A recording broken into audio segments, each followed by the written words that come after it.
Hi guys, this is Hirosaki. This story is all about what if Naruto was a player of League of Legends. Meet Naruto Uzumaki, a not-so-regular teen with a passion for the MOBA game League of Legends even though he sucked at it. His life was normal until he was introduced to the supernatural world and found out he had an irregular sacred gear. So, the problem? How should he fend off Amano Yuuma? With Lucian's relic pistols? There are so many choices. Before we start, kindly like and subscribe to this channel, and look over the description box for the author of this amazing storyline. Welcome aboard. Chapter 7. With a smirk on his face, Naruto grabbed Ria's shoulders and kissed her, forcing her to move back as he advanced until the two of them were beside his bed, allowing Naruto to push her down his bed and position himself on top of his master, who let out a moan but otherwise didn't resist.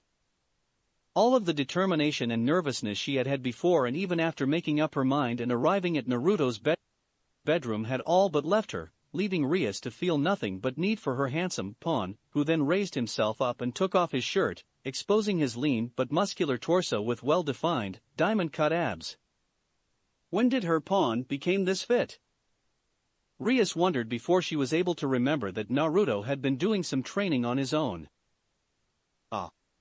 Another moan escaped from her lips as Naruto leaned down and started tracing kisses on her collarbone, his hand reaching up and fondling her left breast as Rias put her arms around him, not wanting Naruto to stop or even let go of her. Her pawn wasn't skilled, obviously. He had the clumsiness of someone who was doing it for the first time, but his enthusiasm made up for his lack of experience. Naruto was rough with her breasts, but not too rough to make it painful for Rias, but enough to make it look like he was asserting his dominance over his master, showing her that she was not the one in charge of their relationship or the current situation, but him. And Rias, for the first time in her life, submitted. Then Naruto found her lips, and the two looked at each other for a second before kissing again, much harder and passionate this time. Their tongue wrapping around each other, dancing and entangling wildly, and sending shots of electricity down both their spines and making their whole bodies tingle in pleasure. Naruto's enthusiastic tongue didn't take much time to utterly dominate Rias, and shoved itself into her mouth as she parted it for him. His hand continued to knead at her breast, before the other one joined in on the fun, trailing down to roam around her flat and toned stomach, tracing the line down her midriff before arriving at its desired destination. Naruto. Rias let out a moan, forcing herself to break away from him when she felt his hand moving even closer to her crotch. Naruto merely gave her a smug smirk in response, before he took the waistband of her underwear and leaned a bit to the side to push it down over her knees, revealing her smooth and moistened nether lips. From this angle, he could have just taken his pants off and shoved it inside her, doing exactly what she had come demanding him to do, but it would be pathetically boring. There would be no sense of accomplishment if he let his master get what she came for that easily. No, Naruto would conquer this beauty, this spoiled little princess devil who thought she could control him, and make him do whatever she wanted just because their statuses were master and servant. He would show it to her until she switched from asking to begging for him to her. And so, Naruto started, shifting around to a more comfortable position, one hand still around her breast, kneading it with greed borderline obsession. Soon, Naruto had his face buried into Ria's beautiful bosom, making her moan out when he kissed and sucked at the two twin orbs, trailing his mouth over her teat and sucking the hardened nub into his mouth as he sunk the fingers of his other hand into the incredibly soft flesh of her other breast. Rias then gave a loud moan and threw her head back when Naruto inserted a calloused middle finger into her snatch, which only served to spur Naruto on as he worked his mouth over the vast surface of her tits. Her feminine hands grasped at the unruly locks of his spiky blonde hair as he started to move the digit inside her cunt lip. The heart mark on above her crotch shone amazingly bright as Naruto simultaneously worked her body with his mouth and hands. When Naruto added his ring finger into her folds and started using his index to rub her outer lips, Rias began to sweat and moaned, her eyes clenching shut and her breathing grew rapid before the crimson-haired princess started bucking her hips up to try and match his hand's rhythm, making her feel an intense amount of pleasure. Overwhelmed, Rias yanked on his blonde locks, but Naruto showed no sign of discomfort.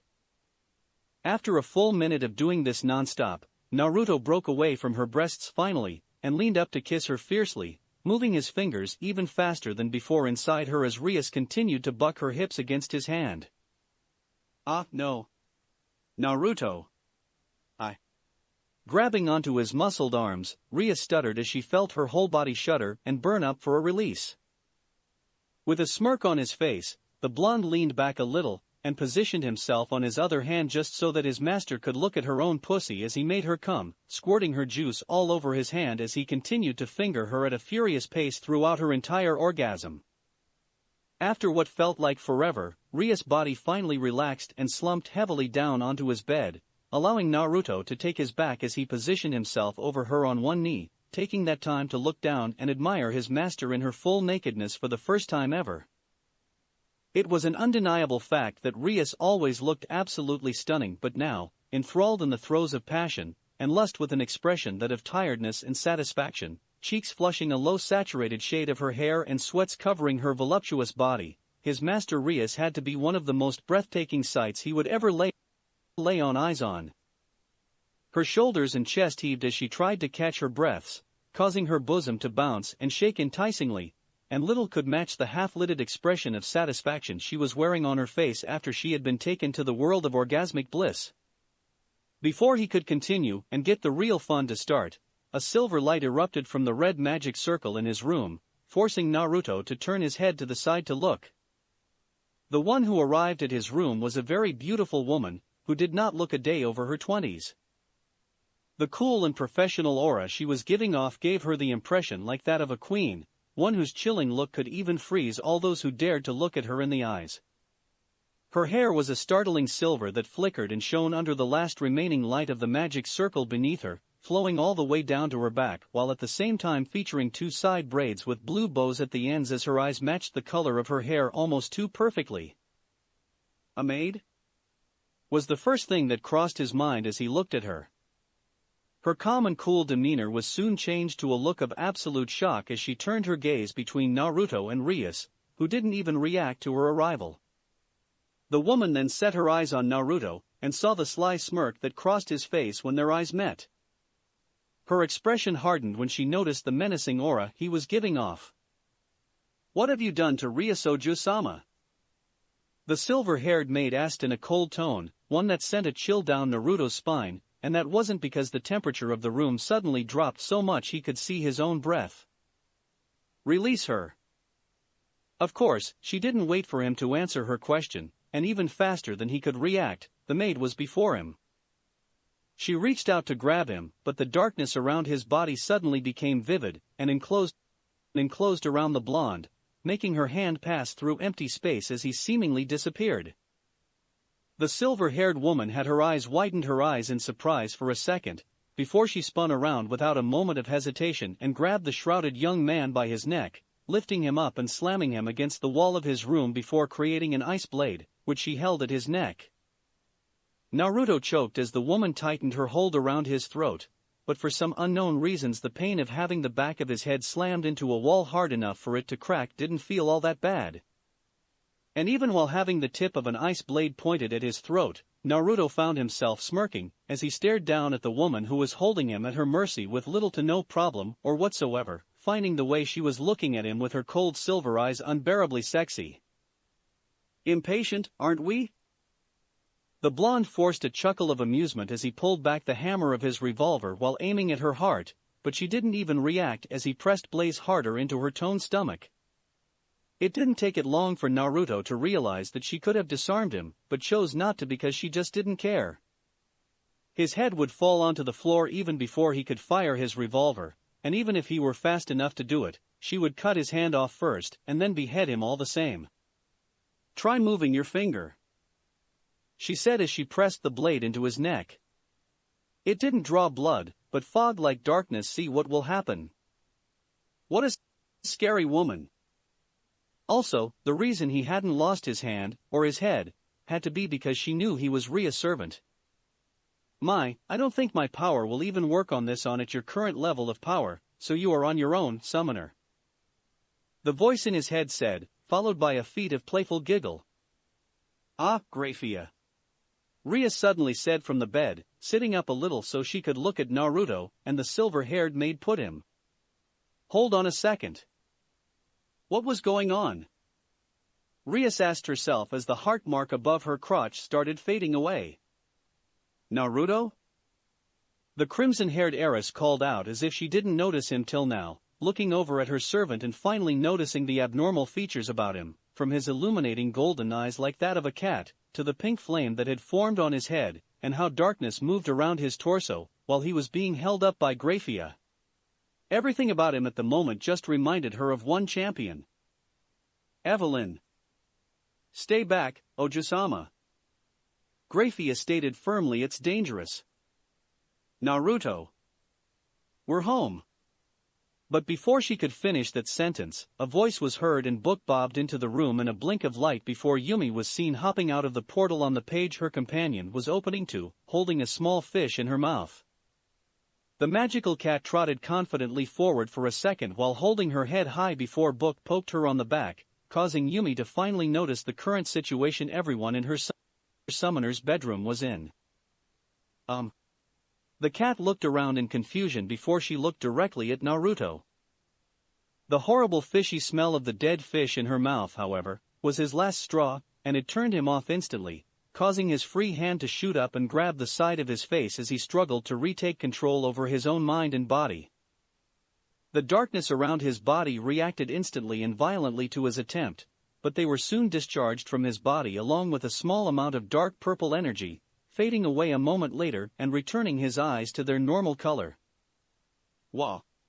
Seeing that the menacing aura had left him, and the boy had returned to his normal self, she believed, Graphia let go of his neck and dropped him on the floor as he let out a gasp of surprise. However, she didn't put away her ice blade, and continued to hold it in her hand cautiously just in case he was not himself once again. What's going on? He asked, looking around the room. When he saw Rias, everything hit him. The blonde grabbed his head with both hands, his cheeks flushing in embarrassment as he remembered what he had done. Rias wanted to comfort him, to tell him that it's okay, but even before she could stand up and come to Naruto's side once again, Graphia stopped her with a firm look. Let's leave, Rias Ojusama. Let the boy sort it out by himself. But Rias looked like she wanted to argue, but Graphia beat her to it by continuing, and we also need to talk. I think I know what you are trying to accomplish here. The silver-haired maid said, but Rias merely gave a shrug in response. If I don't go this far, then father and brother won't hear me out, right? Both Surzek-sama and the master will be sad after they find out that you tried to give your purity to someone like this. As Graphia said that, Rias' expression immediately became unpleasant. Do not call my servant with that tone, Graphia, and also my purity is mine to give to whoever I want. What's wrong with giving it to someone I accept? Even if I look up to you like you are my sister, I won't forgive you, Graphia. The silver-haired maid merely shook her head as she went around the room to gather Rias' clothing, forcing Yumi to dodge left and right while hissing at her in caution. She didn't know what had happened, but she didn't like the way this woman treated her summoner. In any case, you are the next heir to the House of Gremory, so please do not recklessly show your body to any man. Even more so if you are in the middle of this situation. She then handed Rias back her clothes once everything had been gathered. Do you really think that the engagement will be called off if you do something like this? Graphia, did you come here willingly? Or because the house sent you? Rias ignored the maid's question and asked as she started putting her clothes on. All of the above. Graphia responded like that. Hearing this, Bucho sighed as if he had given up, seeing that there was no chance she could win an argument against this woman.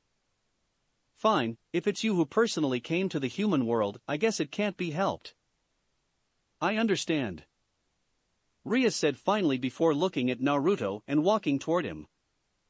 Graphia looked like she wanted to stop her, but before she could even say anything, Rias had said, at least let me say a few things to him. He's my servant, Graphia. But if he tries to do anything, I will act. The silver-haired maid stated matter-of-factly, with a thin silvery aura around her. Rias just nodded her head before she walked over to Naruto, kneeling down in front of him, and taking his cheeks into her hands to lift his head up so she could look at him in the eyes. "We're both not thinking straight tonight, Naruto, so don't just put the blame on yourself. I was the one at fault for making you like that." She told him with a soft smile. "I'm grateful that you're so willing to help me, but let's make sure it won't happen ever again. We will talk about it later, okay?" "Why, yes." Naruto could only nod his head at her, feeling more relaxed than before seeing Ria's warm smile. However, he just couldn't shake off this ugly feeling in his chest. "Try not to skip school tomorrow, so I can see you there." With that, she leaned forward and kissed his forehead, before she removed herself from him, and stood up to look at the maid Graphia. "Let's go back to my room. I'm going to hear what you have to say there. Akino can also participate, right? The Priestess of Thunder? I do not mind. It is an obligation for high-class devils to have their queen by their side at all times." Graphia nodded her head, and with that, Ria said goodbye to him and disappeared into the magic circle with Graphia, leaving the blonde behind with a very confused cat and book, who both tried to get information out of him even as the blonde slumped down onto the floor and covered his eyes with one arm, his heart beating strongly in his chest. Basically, he had a very good idea of what had happened, but he couldn't bring himself to feel any excitement about it like the first time he found out about his powers. Drake. What happened to him? Momo Hanakai asked in confusion as she came to stand next to Asia, as she looked worriedly at Naruto, who was having his head on the table as he stared blankly out of the window of his classroom. The blonde had always been known as a person of his own world, but this was actually the first time Momo had seen him like that, with his mood so low it was somewhere in hell. AUH. I don't know. He didn't tell me. He hadn't talked to anyone since last night. Asia shook her head and answered the fellow bishop's question. Since coming back from shopping with his mother, Asia had had a feeling that someone wasn't right with her best friend/secret crush as he went on with his daily routine without even saying a word to anyone, only giving 9 answers when he was questioned or called, but even so what he gave them in return could barely be considered a half-hearted response. "Let me talk to him."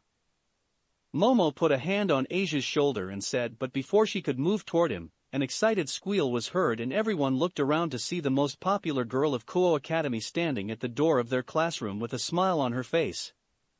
"Ria-senpai. I'm here for Naruto and Asia." Rias informed as she walked into the room, making the students standing on her path move out of the way.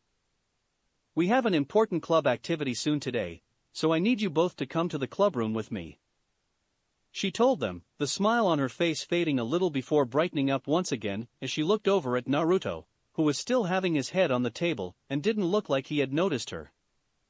"But Bucho-san, Naruto-san is." "I know, Asia. Let me take care of him. Why don't you go on ahead?" Rias nodded her head and smiled softly to the former nun, before adding when she saw the unsure look on Asia's face, "He will be fine. I promise." Hearing that, Asia finally nodded her head at Rias and started packing her things, leaving the room with Momo, who turned her head around and gave Naruto a worried look before heading back to the student council's office where her king, Sona, was having her first meeting with Issei Hayado. Ahem. The crimson-haired princess coughed softly into her hand to gain his attention, but she still had to do it twice for him to turn his head to look at her. With a hand on the table, she asked with a playful smile, "You look tired. Did you get any sleep last night?" she asked in concern.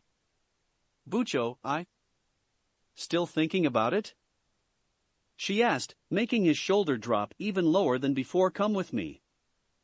Let's talk for a bit," Ria said and raised a hand to make a gesture for him to follow her. Naruto let out a heavy sigh before he picked his backpack up and threw it over his shoulder to stand up and walk with Rias out of the classroom. The two then walked under an uncomfortable silence, at least from Naruto's point of view, before Naruto opened his mouth to strike a conversation with his master, but Rias beat him to it. "So Naruto, about last night." "I'm sorry, Bucho. Why do you keep apologizing?" Rias asked him, leaning forward a bit so that she could look at his face. As I told you last night, it was my fault, and my fault alone. I shouldn't have asked you to do it with me. But I was the one who let Evelyn take control of me. Oh no, I didn't take control of you, my summoner. It was you all along. Can you just shut up for a second? The blonde asked loudly and rather angrily, making the students standing in the hallway looking at him, some in disbelief because they thought that he had said that to Rias, their number one idol of all people. Sorry. He said apologetically, more to Rias than to the ones around him. Evelyn is talking to you, isn't she? Naruto nodded his head in response to Rias' question. Then again, who else had that lustfully seductive voice, but Evelyn herself, an ancient demon who used her voluptuous facade to lure and praise, and then subject them to endless torments. Amazing. No, Bucho, there's nothing amazing about having a demon talking to you in your head. Naruto denied. She's not the only one who can summon her. Ari? Naruto asked as Rias looked at him in surprise. He could recognize that voice anywhere, but he asked just to be sure because it could be Evelyn, who was a shapeless demonic existence that could take on any forms to help her in her hunt for the next prey. Is that you? No, this is still Evelyn talking. Seriously, summoner, you give her too much credit. She's not that good at imitating others. It really is you. The blonde smiled, the playfulness in her tone was unmistakable. Ari and Evelyn, they were both seductive beings, two of the hottest champions of the league, but Ari was more of a mischievous fox than a horny and lustful demon with wanton desire for BDSM like Evelyn. Just concentrate on my voice, and you won't have to listen to that demon ever again. The summoners in the Institute can forge telepathic links to communicate with their champions, but it seems it has come naturally for you. I see. So, when are you going to summon me, summoner? Last time was such a disappointment. When do I get to come to your world and play for real? You are strong enough to call and sustain for me now, aren't you? Yes, and I will summon you later, Ari. There's a more important matter I need to take care of. Naruto told her. You mean Evelyn tried her mumbo-jumbo psychic trick on your mind last night? Yes, the whole institute heard about it. So, she did try to take control of me last night? The blonde couldn't help but ask. Yes, summoner, but she was unsuccessful. The power to mind control belongs only to Vigo. Then why did I? You are asking the wrong Vastaya, summoner. I think you will have to ask the demon herself or someone smart enough for that answer. So, he wasn't really mind-controlled, which was a good thing because he didn't want champions like Evelyn or anyone in general to be able to do that to him, messing up his mind and making him do things he hated against his will, like hurting those he cared about. However, it still didn't change the fact that he was influenced by her in one way or another, because there's no way that he would find the feeling of being choked and held at sword point good and arousing. Oh well, talk to you later, summoner. I'm gonna head out to find something to eat. Summon me when you can, alright? Will do, Ari. See you later, and please, call me Naruto. Very well, Naruto. Ari said finally with a fit of giggle that was like a soft melody, making Naruto smile mesmerizingly. Who could have thought that having Ari the nine-tailed fox calling his name would feel so good? Ah, can I call you Naruto too? So, I can scream your name out later as you ravage me with. Shut up, Evelyn. And with that, Naruto tried to shut the link between them by concentrating hard and imagining a door which he slammed shut in her face. When he couldn't hear her lustful giggle anymore, Naruto was quite sure that it worked and made a mental note to do it again whenever he wanted to keep his head for the friendlier champions only. Finally, the blonde let out a sigh of relief before he turned his head to look at Rias, who was still looking at him in interest and amusement. Sorry about that, Bucho. The blonde smiled sheepishly while scratching the back of his head, realizing that he must have looked like he had been talking to himself the whole time. It's fine. You don't have to worry about it. Just make sure to check your surroundings before communicating with your champion, okay? Smiling, Rias told him and Naruto nodded his head in response with a grin. The blonde had assumed a more relaxed posture, and he also looked less stressed than before. Bucho, about what happened last night? Naruto began as he scratched his cheek. He had also been thinking about Rias and Graphia's conversation, putting the pieces of the puzzle together and coming to a conclusion. However, since he would never claim to be the smartest person in the world, Naruto still decided to ask just to be sure, are you in a marriage engagement or something? I am, Naruto. Rias nodded in confirmation. In fact, my fiancé is coming here today to meet me. The meeting will take place in the clubroom. I see. Naruto said, I take that you don't like him very much. Rias nodded her head once again, closing her eyes as she gripped her bag tightly. She could see anger and disappointment boiling on his master's delicate features. So, you thought that if you gave your virginity to someone, the engagement would be called off, or maybe that guy wouldn't want to marry you anymore. Am I right? Yes, Naruto.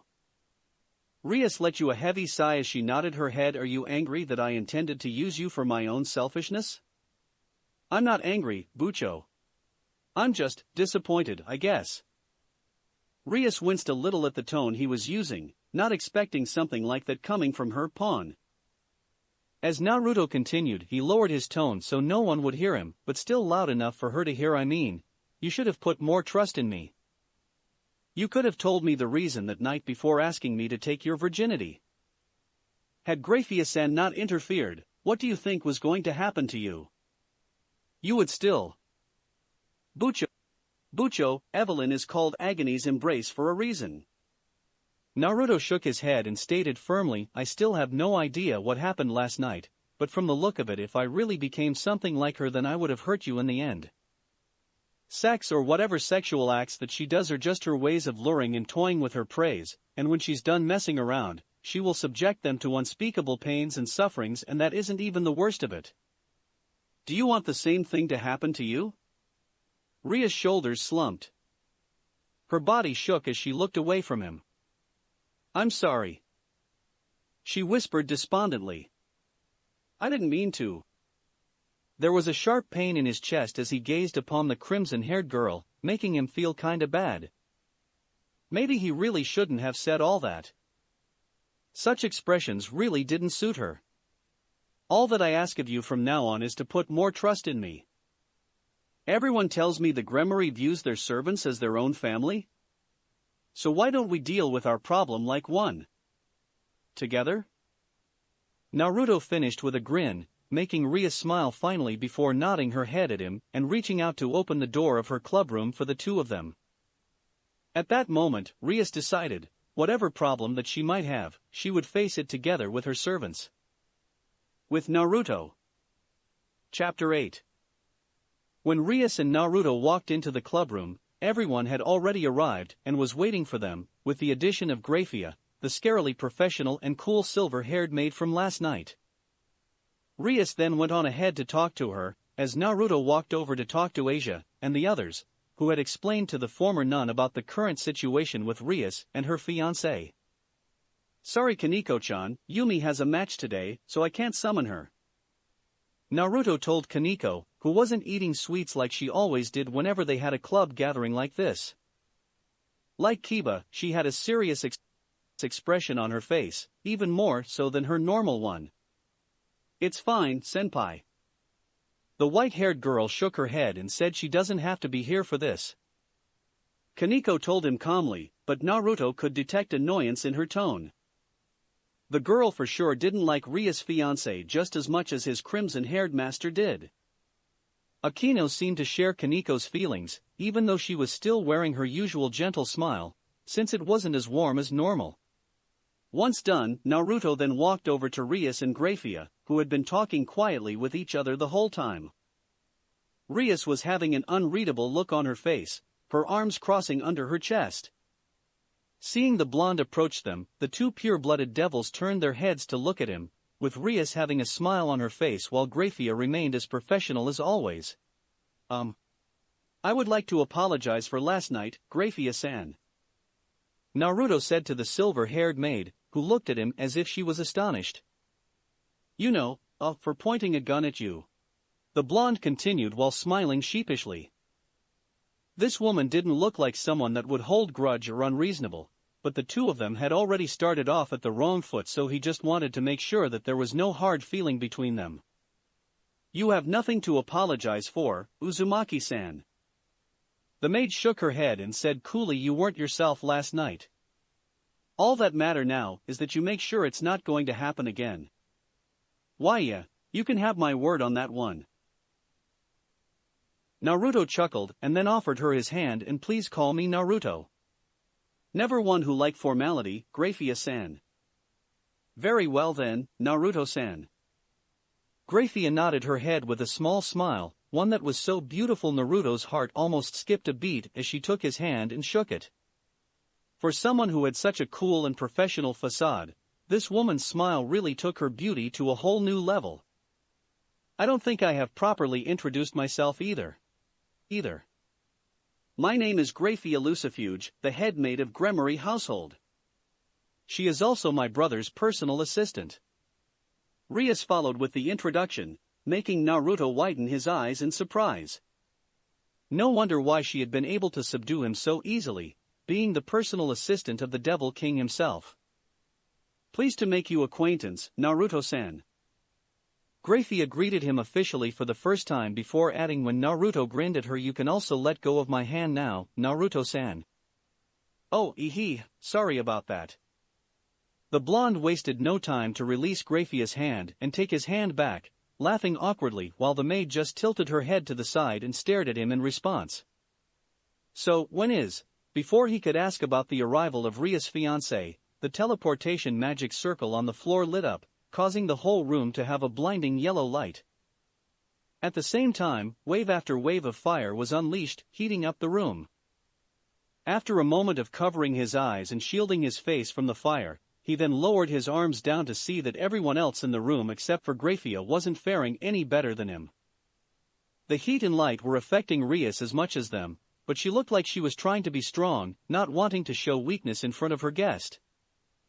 The burning sensation started to dissipate and the light started to fade, and once everything had settled, the red magic circle, which had become that of yellow with a different crest in the middle, had disappeared and left a tall figure standing in its place. The figure was of a tall man in his early 20s with short blonde hair and dark blue eyes, wearing a blazer and dressed in a very proper manner. His outfit consisted of a burgundy blazer with gold embroidery on the right with matching pants and black dress shoes. Underneath his open blazer was a white dress shirt that is not fully buttoned, giving a slight view to his chest. Naruto narrowed his eyes. This must be Ria's fiancé with all that noble air around him. Even though the guy had a very relaxed and confident smile on his face, there was just something that seemed off about him, and so Naruto had decided in that instance that he didn't like him one bit. Phew, it's been such a long time since I came to the human world, he said in a distasteful manner, making Naruto's eyebrow twitch, before he turned his attention over to Rias, grinning smugly as he said to her, Rias, my dear, it's been much too long. He then walked over to her and continued, I hope you've missed me just as much as I've missed you. He then threw one arm around her shoulder and tried to grope her breast, but Rias immediately smashed his hand away and pushed him back with an elbow. Back off, Razor. Rias stated firmly, but there was so much anger and annoyance in her tone Naruto couldn't help but look at his master in surprise. He had never heard her use that kind of tone before. Even while talking to Graphia last night, she had sounded more like a younger sister being scolded by her elder, but now, she was saying it like Razor was her enemy. Now, don't be like that, my dear Rias. Despite Rias' obvious attempt to push him away, Razor continued to advance forward and tried to put his arm around her once again. Don't you know that the date is set as well, it's better that. But before he could touch Rias once again, Naruto shot his hand out and grabbed his wrist, stopping Razor from continuing to harass his master. She said back off. Naruto stated firmly, but the taller blonde just glanced over to Naruto and looked at him as if he was mere fly, an insect that wasn't worth his attention as the smile left his face. Who the hell are you? he asked coldly before he casually swung his arm, aiming to throw the other blonde across the room with his superior strength as he turned back to smile at Rias. However, after a second and realizing that his arm didn't even bulge, Razor snapped his head back with his eyes widening in shock and saw that Naruto was still holding his arm firmly in place. "Rias, care to tell my servant to let go of my hand?" "Why? He's my servant, but he is also his own being. Why should I tell him to do something he obviously doesn't want to?" Rias replied confidently, having seen the surprising display of strength of her pawn. "Does he even know who I am? Is this one a reincarnated human?" Razor asked. "Nevertheless, I can see that you are still spoiling your servant a little bit too much for your own good, please allow." As he said that, Razor spun around to face Naruto, using more strength than before to throw the blonde away, but once again Naruto didn't even move an inch, and also, before he could finish his statement to Rias, the golden-haired pawn had already summoned his silver revolver Blaze and thrusted the barrel of the weapon into Razor's mouth, effectively silencing him and making him look at Naruto in shock, an expression that was positively shared by the rest of the occult research club. "Has anyone ever told you that you talk too much?" Naruto asked confidently as he pulled the hammer of his revolver back, smirking a little as he pushed Blaze even harder into Razor's mouth, who didn't look scared, just shocked. "Give me one good reason I should now blow your head off for disrespecting my master right now. He's the spouse of the next heir of the Gremory household, Naruto-san." However, it was Graphia who answered his question also. "He is Razor Phoenix-sama, a pure-blood high-class devil of the legendary Phoenix household, so please, lower your weapon." She raised a hand and put it on his arm, but unlike the tone she used last night, there was no threat in it. It was as if she was really asking him to put his gun down on his own free will and not demanding or ordering him to do it. Naruto, however, still looked over at Rias, and only after he had received a nod from his crimson-haired master did he take his gun back and then made it disappear. "TCH, how disrespectful, not even recognizing your superior. I will make sure to train this dog to be more obedient once we are married, Rias," Razor said distastefully to Rias as he glared at Naruto, who, with years of experiences journeying through the toxic community of League of Legends, quickly came up with a comeback that he had no intention to not use against someone that obviously had a Phoenix 4 last name and came out from a blazing hot teleportation magic circle. "Whatever, Yakitori," Naruto said as he gave the other blonde a thumb up, making his eyebrow twitch in response. Ria's cheeks puffed out as she tried to hold back her laughter, but she couldn't stop the small giggling from escaping her lips. "I suggest that you hold yourself off on addressing my cute servant in such manner, Razor," Rias finally said, but Razor just waved her off and threw himself down to one of the couches in the middle of the room, his arms stretching out in the backrest as he made himself comfortable on the cushioned seat. "And whoever said that I'm going to marry you?" Razor reasoned in disinterest, as if he had done so many times now that didn't even care anymore. "But Rias, this is not going to do, you know. Isn't your household surprisingly pressing about these circumstances?"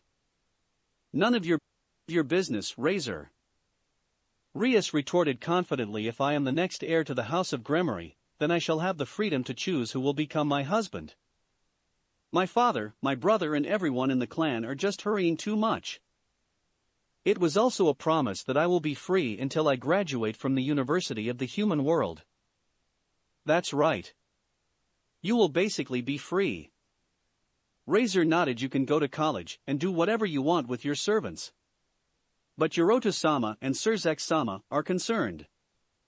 They fear that your family will become extinct. We have lost a large number of pure-blooded devils in the last war. Even though the war is over, our rivalry with the fallen angels and God is not yet over. It's not uncommon for the pure-blooded devil's successors to be killed in the useless battles against them, which leads to the extinction of their homes. So, for a pure-blooded devil who is also a high-class devil, unity would be the obvious solution to the forces of devils. A high-purity devil. Even you know your children will be important from the future of the devil faction, right?" Rias closed her eyes.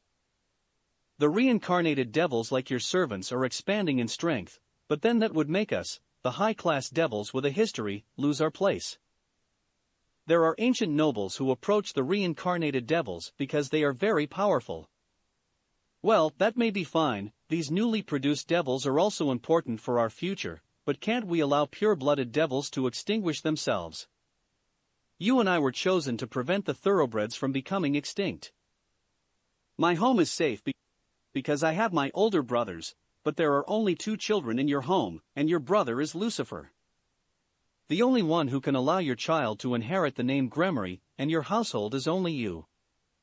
If you don't take a husband, the house of Gremory will be extinct in your generation. Are you trying to crush the house that has been with the devil for such a long time? Because of the past war, there are not even half the number of devils that have been referred to as 72 pillars. This marriage has the future of devils on the line. Finally, Rhea spoke up, her tone still as strong as before. I know what my duties are, Razor, so I am not going to crush my own household, and I'm willing to have a husband. Oh, what is expected from Rias? So, let's go dash at that. Razor made a big smile, but before he could finish, the crimson-haired heiress had already interrupted him. But I am not going to marry you, Razor. I will marry the one that I recognize. Even the devils of the old noble house have a right to choose. She stated it clearly. Hearing this, Razor suddenly becomes unpleasant. His eyes become sharper, and he even makes a noise with his tongue. You know, Rias. I am also a devil who takes the name of House of Phoenix after me. I can't let that name get tarnished. I didn't even want to get to a small old building like this in the human world. On the contrary, I don't like the human world very much. The fire and wind of this world are unclean. For a devil like me, who dominates fire and wind, I can't take it anymore. And with that, Razor unleashed his flame, making it look like a pair of wings on his back. His fire was so intense that when he stood up there were flickering sparks all around the room. I will take you back to the underworld, even if I have to incinerate all your servants. His hostility and intent to kill filled the room. The pressure was so overwhelming that Asia had to hide behind Aquino, who raised a hand to shield the girl from the intense heat of the flame, and to protect her if the worst happened. I'm not gonna let you, Razor.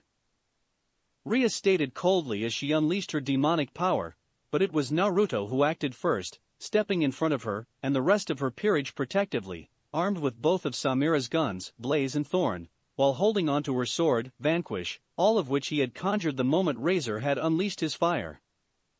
Try it, Yakitori.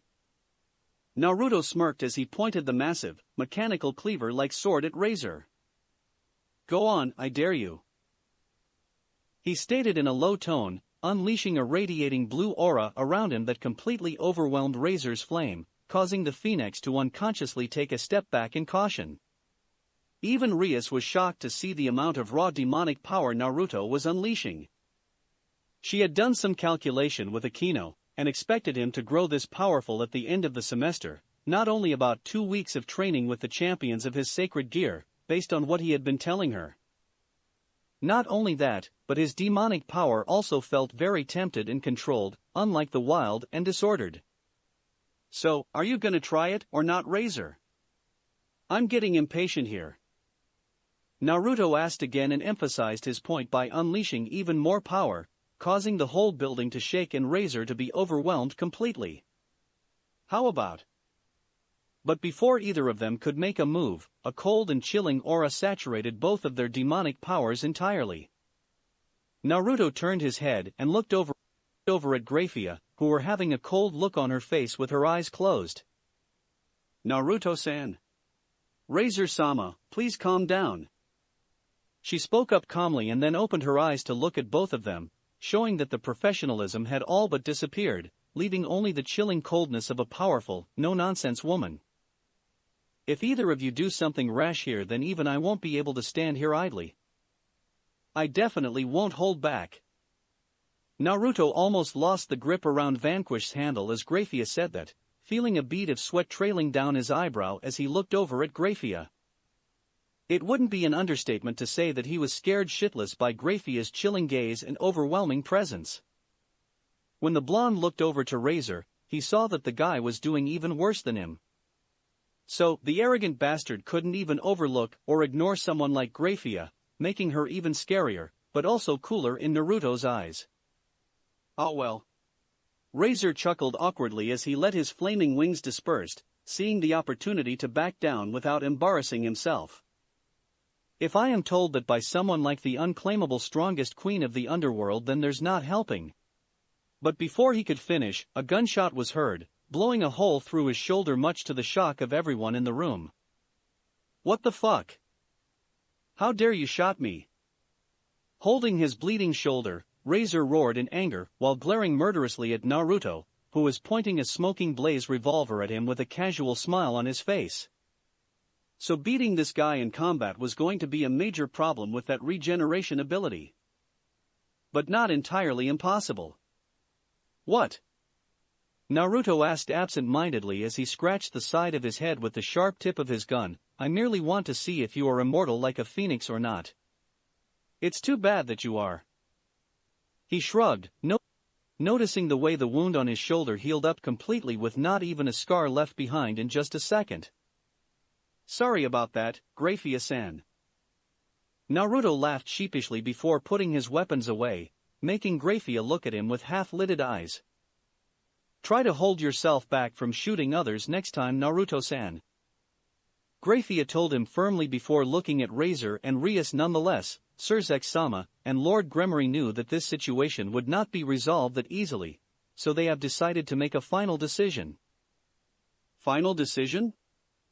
What do you mean, Grafia? Rias asked, but she knew what was about to come. In all honesty, even if it didn't, she would make it so. Oju-sama, how about you settle your feud with Razor Phoenix-sama in a rating game match? Very well.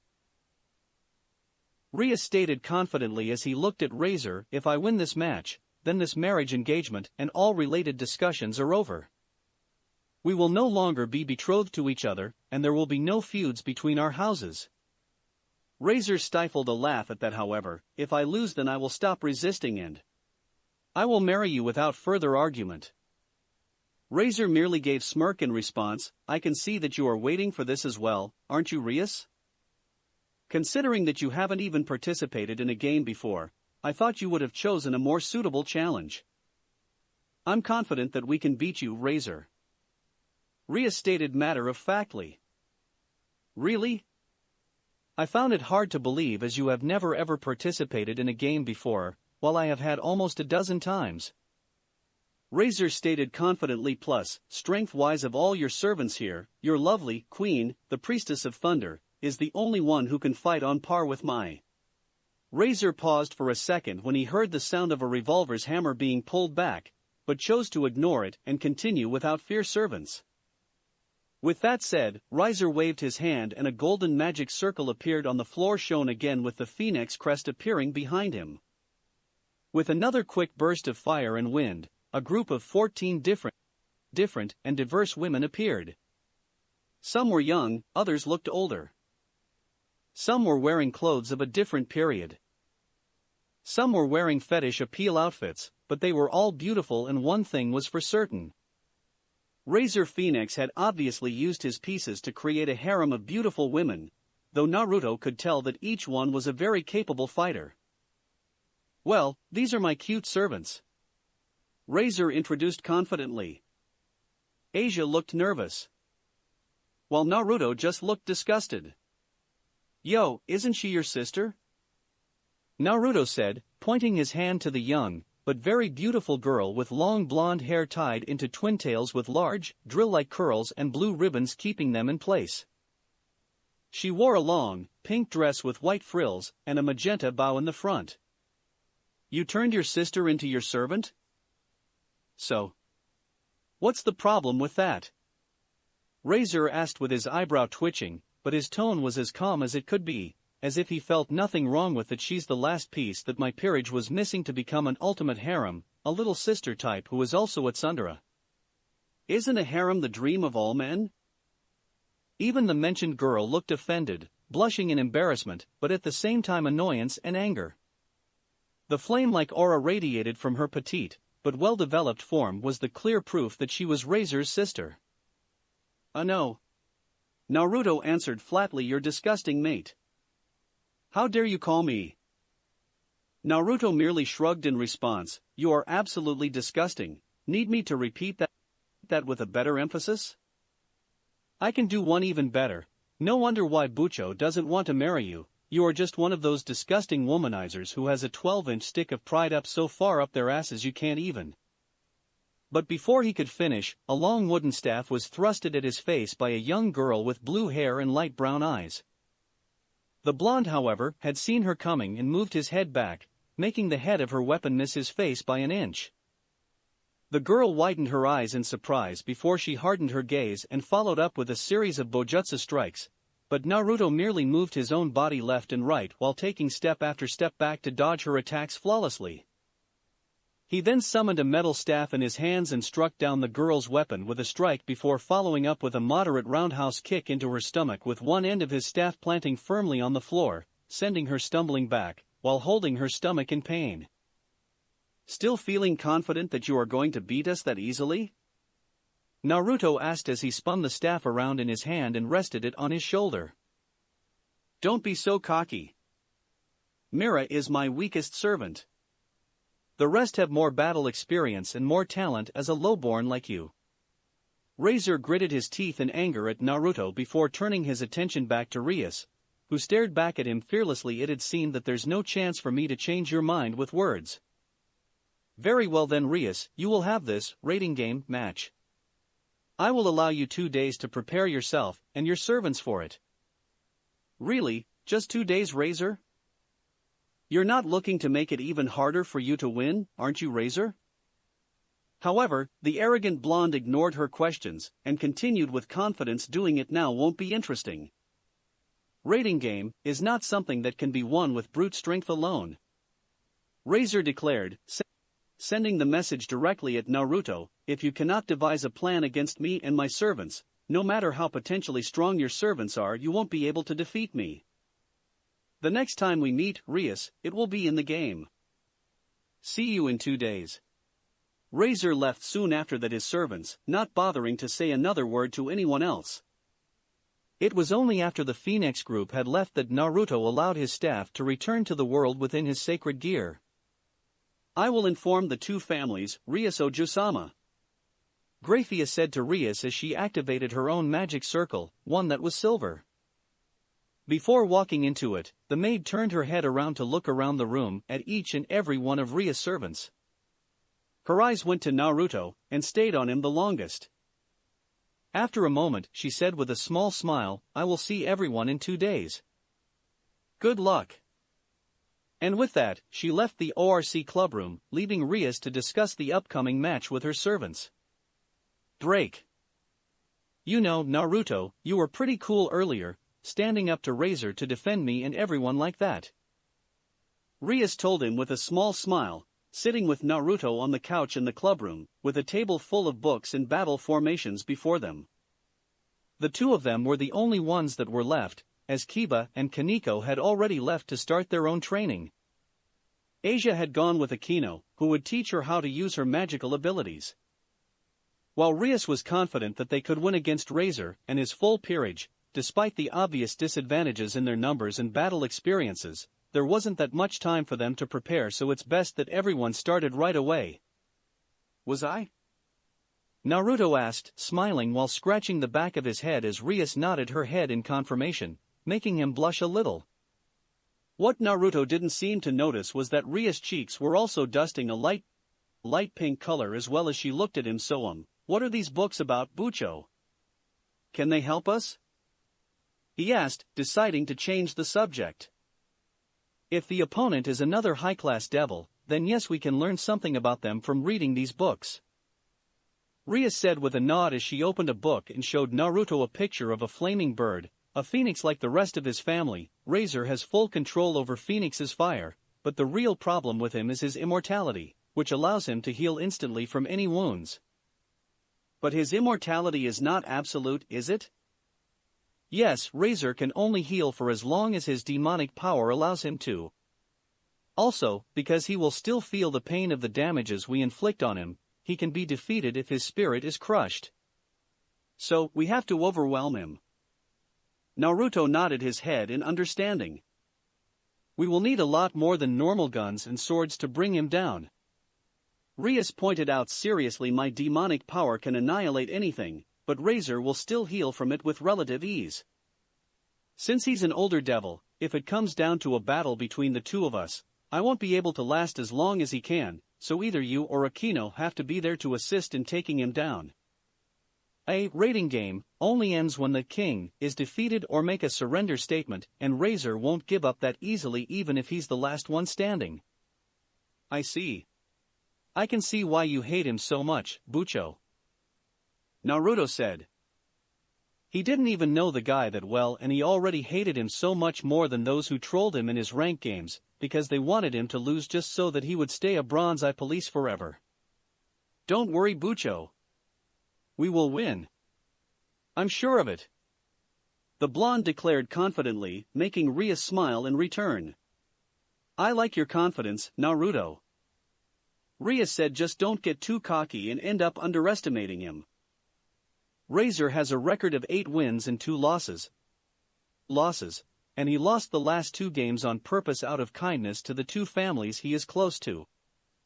You have to always keep in mind that our enemy this time is a high-class devil with a peerage that can very well win a title in the official tournament. So, we can't just brute force our way through his servants. Naruto nodded his head. We can't, but it's not like we don't have our own advantage in this match.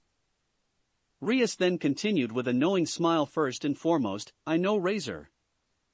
It's obvious that he's underestimating us, so he won't bother with anyone but Akino.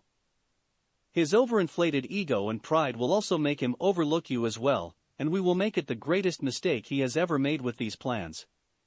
The blonde grinned in response as Rias picked up a pencil from the table. Break.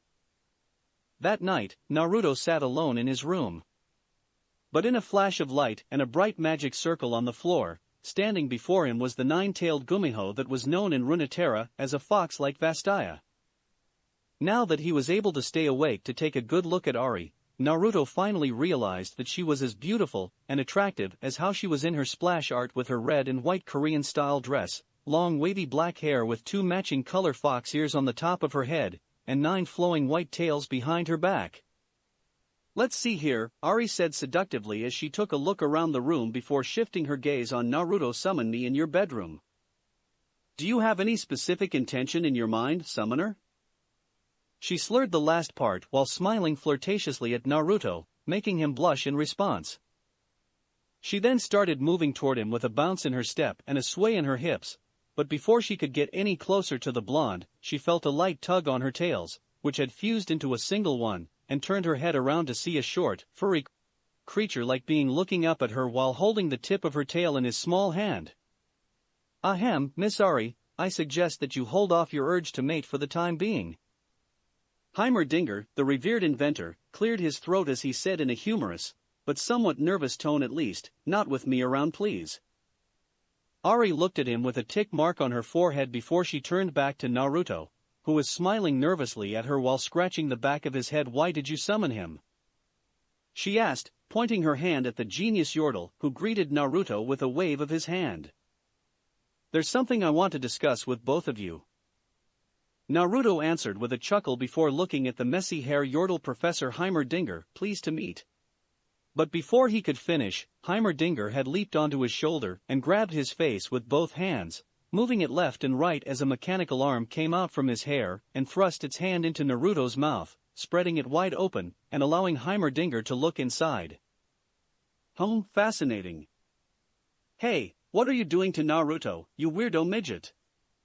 Let go of him. Asking in shock, Ari grabbed the Yordle by the back of his shirt and pulled him back from Naruto, throwing him down the floor of his room before standing protectively in front of her summoner, hissing in annoyance as blue flame appeared and orbited around her body. Ahem, so sorry about that. Heimerdinger said as he coughed into his hand and then stood with his hands behind his back. I'm merely interested in our young summoner's nature as a devil. I promise it will not happen again. You know that I am a devil? Naruto asked as he wondered how well his champions knew him. Yumi told us. She's been bragging to everyone at the institute what a cool an awesome summoner you are." Naruto couldn't stop himself from laughing softly at that. To be honest, I completely agree with her. It's not every day that you meet a hormonal young man who can resist Evelyn's temptation. Ari added with a smile, hands on her hips as she gave Naruto a flirty wink. "Must be because I know what she is." Naruto just shrugged. "Or maybe because of what you are, who you have become, young summoner." Heimerdinger reasoned, pointing out wisely with a finger up however, that is also the reason your personalities are affected by her power when you draw upon it. There are similarities in your natures, as you are a devil, and she's an ancient demon. I see. Naruto then suddenly remembered, oh yeah, speaking of which. There's something I have been thinking about and can really use Professor Heimer's opinions on the matter. Yours too, Ari. Very well, if you need my assistance, young Naruto, all that you need to do is ask. Heimerdinger said as he sat down on the floor in front of Naruto. Ari also did the same a bit to his left, teasingly giving him view of her inner thighs when she sat down, making him blush furiously when the blonde caught sight of them. Tell me what you have in mind. Break. It was the day of the decisive battle. Hello everyone. I am Graphia Lucifuge, an employee of the House of Gremory, and today, I will be the arbiter of the rating game between the House of Gremory and the House of Phoenix. Naruto heard Graphia announced with the Kuo broadcast system, which wasn't exactly so because the battlefield of the game had been made into the area that they were all very familiar with, Kuo Academy. On behalf of Sirzex Lucifer-sama, I will keep an eye on this game. Using the opinion of Ria-sama and Razor-sama, we created this battlefield that is a replica of the school, Kuo Academy, which Ria-sama goes to in the human world. The location where both teams were transported will be your base.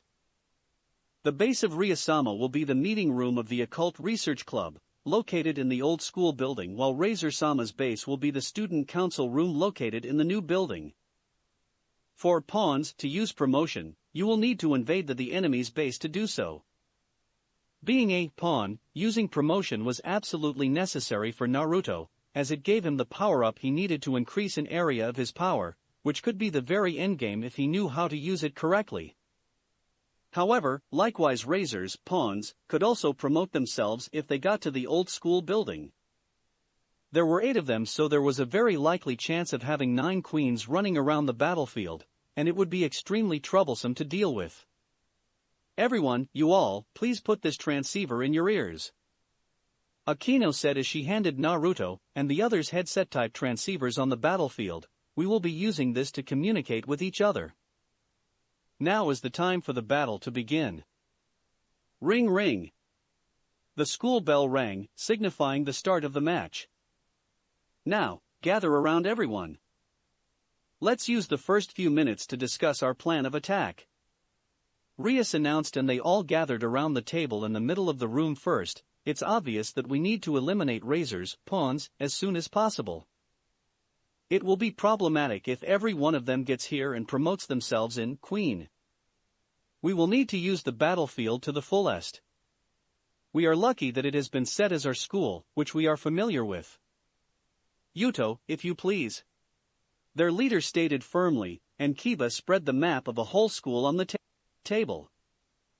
It was divided into grids and there were alphabets and numbers in English, similar to that of a chessboard. With a pencil in her hand, Rias then drew a circle around the old school building and the new school building, marking the 2 bases.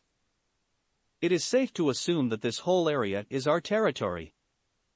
In other words, the new school building would be Razor's territory. It is quite possible that there will be an ambush when you go to the school field, as it is very visible from the new school building. I have a feeling that Razor will have his servant positioned on the sports field. He will have his knight or rook positioned in one of the club rooms located on the field. They will be accompanied by at least 3 pawns, making it a total of 4 servants. So, we will need to take full control of the gym near the old base. Naruto asked. It was just like a league game. A jungler would secure a firm vision grip on his jungle first, before he could invade enemies' jungles and steal away their camps. If we capture the gym, then we will have a safe route to the new school building. From a league tactical standpoint, the gym would be the river. Rias nodded her head with a smile. That's a good idea. She then looked back at the map on the table before her, drawing a black circle around the gym. We will make it our priority to capture the gym. If we set up traps around this location, then we can gain combat advantages. Naruto. The blonde nodded his head when Rias addressed him, and put his hand on the floor of the clubroom to perform a summoning. A magic circle appeared with him in the middle, and in a flash a yordle appeared before him, giving him a salute with one hand in front of his forehead, and the other holding on his trademark blowgun. Captain Timo, reporting for duty, sir. The swift scout said dutifully as he looked up at Naruto, who smirked and kneeled down on one knee before him. Razor and his servants wouldn't know what was going to hit them. Chapter 9. In the fake student council office, sat Razor Phoenix and his queen Yubaluna on a comfy couch in the middle of the room, making out passionately with each other without a care in the world. Razor also had his hands on Yubaluna's breast, groping them intensely as the purple-haired woman was left moaning and breathing hard the whole time. You're supposed to get married soon, but, as usual, you are so calm and composed, Oni-sama. Ravel Phoenix said with a small sigh as she walked into the room with Isabella, a rook of her brother, a woman with short, light brown hair and gray eyes, with a plain white mask that covered the right side of her face. Her outfit consisted of a black jacket and matching jeans. The jacket revealed her rather large breasts and cleavage, and it was cut off at her midriff. She also wore black fighting gloves and boots. The girls are in position, Razor-sama. The rook dutifully informed her master, who then nodded his head with a small smirk on his face. And so, our victory is decided. The third son of the Phoenix household stated confidently. However, Ravel wasn't convinced, so she decided to tell him. Oni-sama, I heard that a servant of Rias Gremory-sama has a sacred gear with many unknown factors to it. There's a chance that some of the girls will be overwhelmed by him. Unlike her laid-back brother, who had been spending his time fooling around at parties and nightclubs with his servants and women that weren't even part of his peerage, Ravel had done some research on her future sister-in-law and her peerage, and realized that the pawn, Naruto Uzumaki, could be the second most if not the most dangerous member of the enemy team. He had taken up 8 pawn pieces from Rias to be resurrected into a devil, and he was also said to have a sacred gear unique to him, something that no one had ever heard about. While she didn't doubt her brother's victory, an unknown factor like Naruto Uzumaki could be the deciding factor of the outcome of something like a rating game. I suggest that we take measures against him first and foremost, send out the most. But before Ravel could finish giving her advice to her brother, Razor raised his hand to wave his sister off and interrupted her, still with the same confident smirk on his face. There is no need for that. He stated, his tone clearly stating that he would not say it again, making Ravel click her tongue in annoyance. Very well, don't say that I didn't warn you. Ravel shook her head and turned away from him. You have nothing to worry about, Ravel. Razor stated arrogantly before continuing. Rias and her servants, there is no chance in hell for them if we. But before he could finish, he was interrupted by a sound of explosion. Razor Phoenix-sama's one pawn retired. Wah. Razor immediately shot up abruptly from his seat with a look of shock on his face as he ran over to the window of the student council office, and looked outside to see a cloud of purple smoke at the forest around the old school building.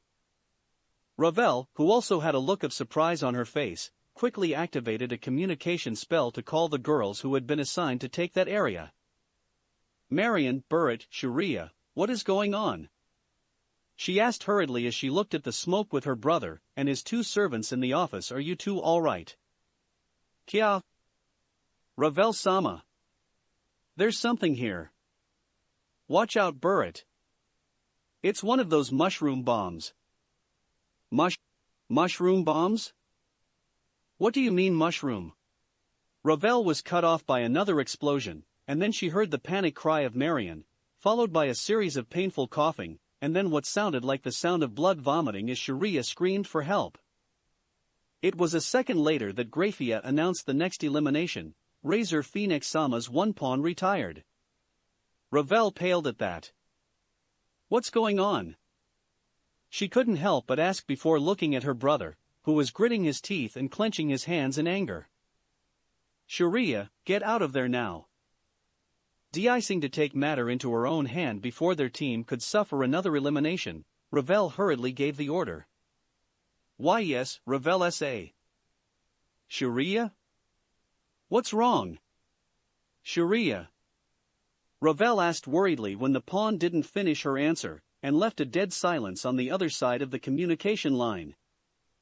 No, when she thought more carefully about it, it sounded more like Shiria's voice was muffled. Something must have gotten her from behind and covered her mouth. We are coming for all of you. Ravel then heard an unfamiliar voice, and even though the bubbliness gave her the reminiscence reminded her of a small and cute little creature, the voice still sent a chill down her spine, making her shiver in fear of nervousness. She then heard a blowing sound and only a second later Grafia announced the third elimination of the rating game. Oni-sama, we need to act now. Ravel told her brother loudly, making him look at her before nodding his head to Yubaluna. The purple-haired queen wasted no time to flare out of her wings, and took off, flying to the battlefield as Isabella remained to protect Ravel on the request of the lady of the Phoenix household. Listen up everyone. Realizing that her brother would give no further instruction to his servants out of anger and frustration of having 3 members of his peerage removed from the battle even before a real fight started, Ravel decided to take over, connecting to every remaining members of the peerage with another communication spell. Marion, Shiria, and Burrit has already been eliminated.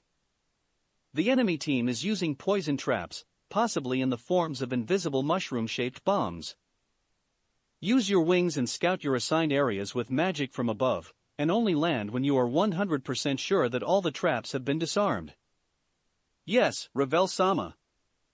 The remaining members of the peerage said simultaneously, and did what they were told, as Ravel could only look on worriedly. Just was going on? Break. Razor Phoenix Sama's one pawn retired. Era, it looks like the little captain can easily win this battle for us by himself. Aquino giggled softly into her hand at Grafia's announcement of the game's third elimination, another pawn of Razor Phoenix. Naruto, on the other hand, was sitting on the couch in the middle of the clubroom and crackling like crazy. Eehee. Feel the pain of millions of league players. He laughed evilly with a menacing aura around him, making Rias and Kiba smile, while Aquino just giggled amusedly at the blonde, liking this daring side of him more and more. Now that is 3 pawns out of the way, let's focus on eliminating the rest. Rias said as she looked the map on the table in front of her, pointing out while tapping the end of the pencil in her hand on her bottom lip thoughtfully. Since Teemo's booms are stealth traps and scanning magic is a common thing, it won't take it long for Razor and his peerage to devise a plan to counter them. You're correct, ma'am. Everyone turned their heads and saw Teemo climbing into the room through the window, giving Rias and his summoner a salute as he dutifully reported the operation as a success, but they are disarming my traps as we speak. I see. Rias nodded her head in understanding as Teemo jumped onto the table and took the pen from Rias. What of the enemy's positions, Captain? There are 4 in the gym building at the moment, ma'am. They are a pair of twins with green hair, a woman wearing a blue dress, and a girl with blue hair wielding a staff. Teemo said as he drew a circle over the gym. Rias nodded her head in understanding. Naruto's speculation had proven correct. Razor had indeed sent out one of his, rook, and 3 pawns, to capture the gym, the safest route from the new to the old school building through the forest that surrounded them. I planned the most traps here so they won't be able to leave on foot, so I suggest that we bomb the place with something like Corky's Hextech munitions or Zig's Mega Inferno bomb before they can make any move themselves. Unfortunately, both of them are currently unavailable. Naruto informed while looking at the hologram screen projecting from a watch-like device he wore around his left wrist that were displaying the pictures of his champions similar to the band/pick screen of League's client. It was one of the devices Heimerdinger had created for him to keep track of which champions were available for summoning and which ones weren't based on their daily schedules.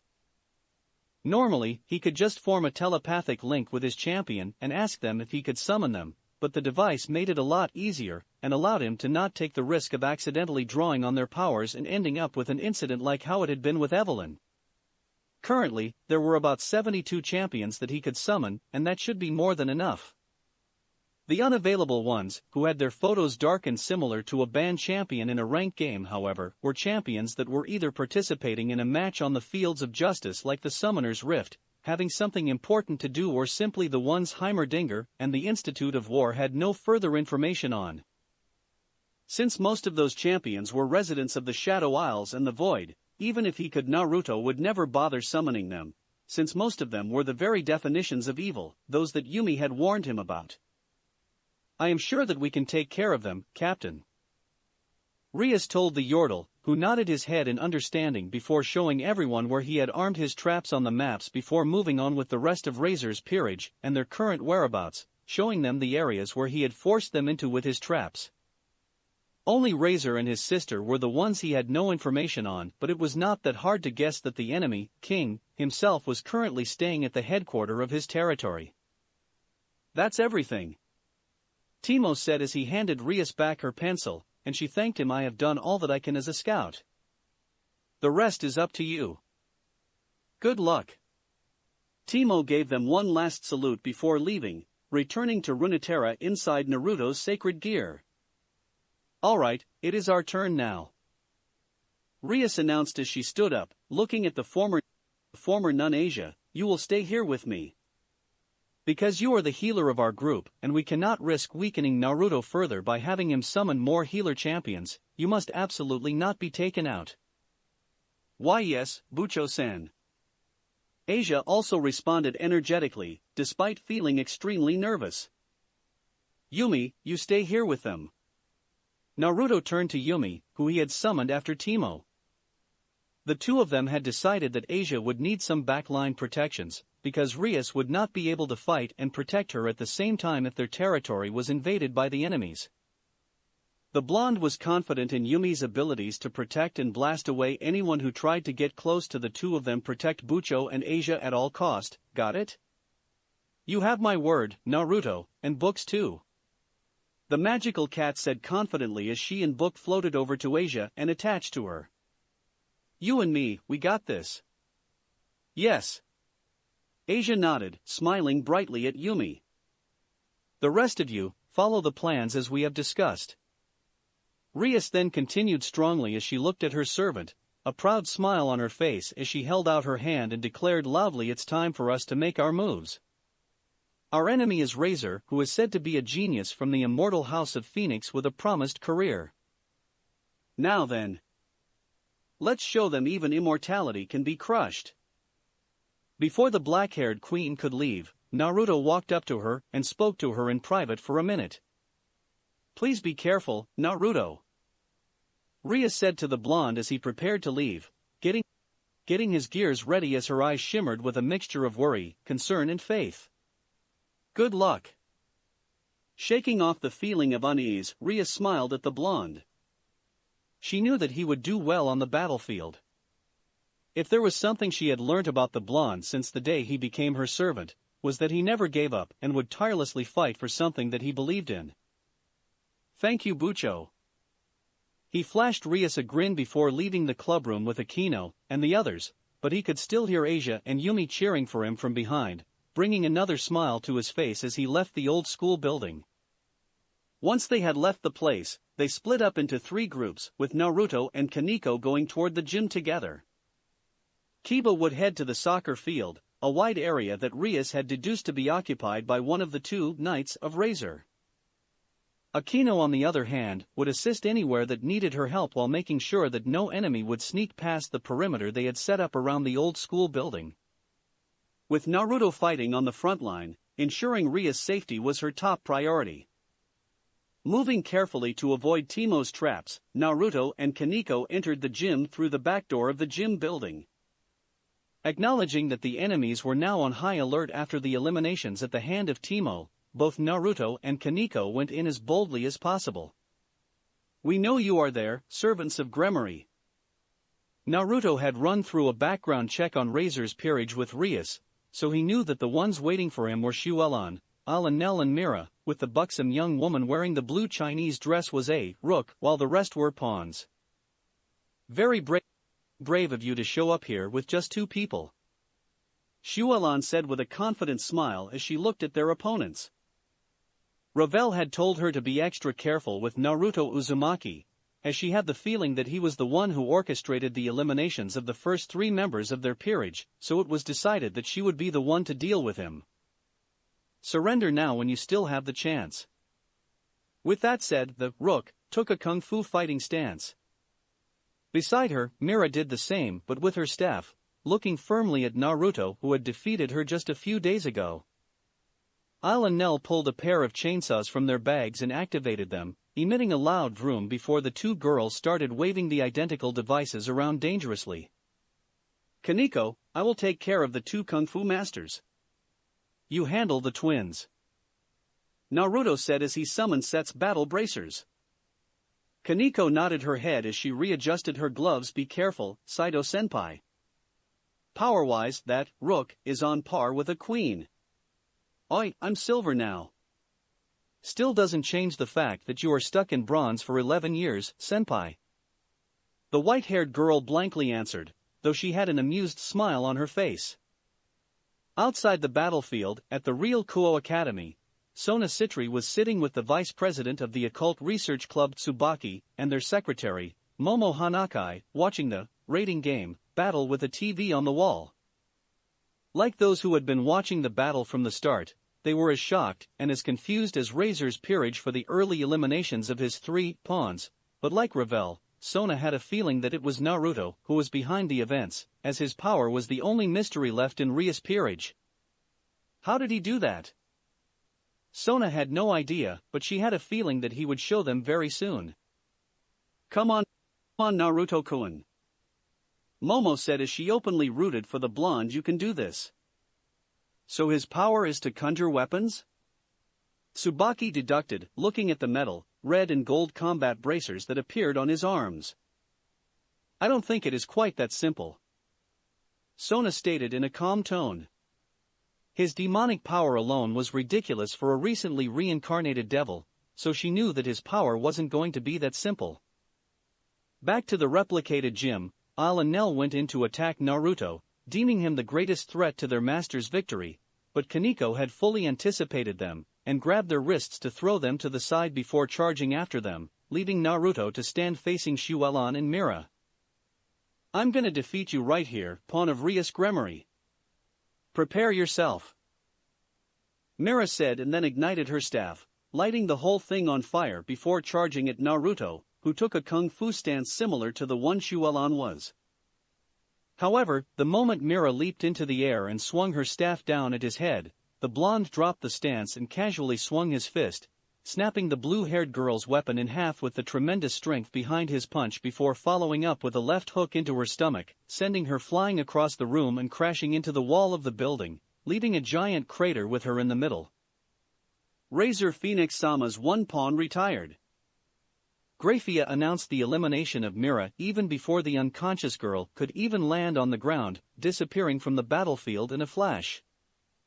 Shuelon, who was left speechless, looked at Naruto with her eyes as wide as dinner plates. Mira had been eliminated with just 1 punch from him, meaning that the force behind it had to be at least on par with or even greater than the offensive power of a rook. Moreover, she could see that the stance Naruto had taken earlier was a kung fu stance, but the way he had thrown his punches was nothing of the sort. What kind of technique is that? She couldn't help but ask. Technique is for the lightweights, Naruto declared as he punched the palm of his hand. So, are you gonna just stand there and pose? He taunted, moving his arm forward and making a come-over gesture with his hand. Xuelan grew frustrated at his attitude and finally rushed forward to attack him with a series of kicks, her feet engulfing in fire to empower her attacks, but Naruto did not falter, dodging left and right and using his metal bracers to block her kicks, sending sparks flying between them.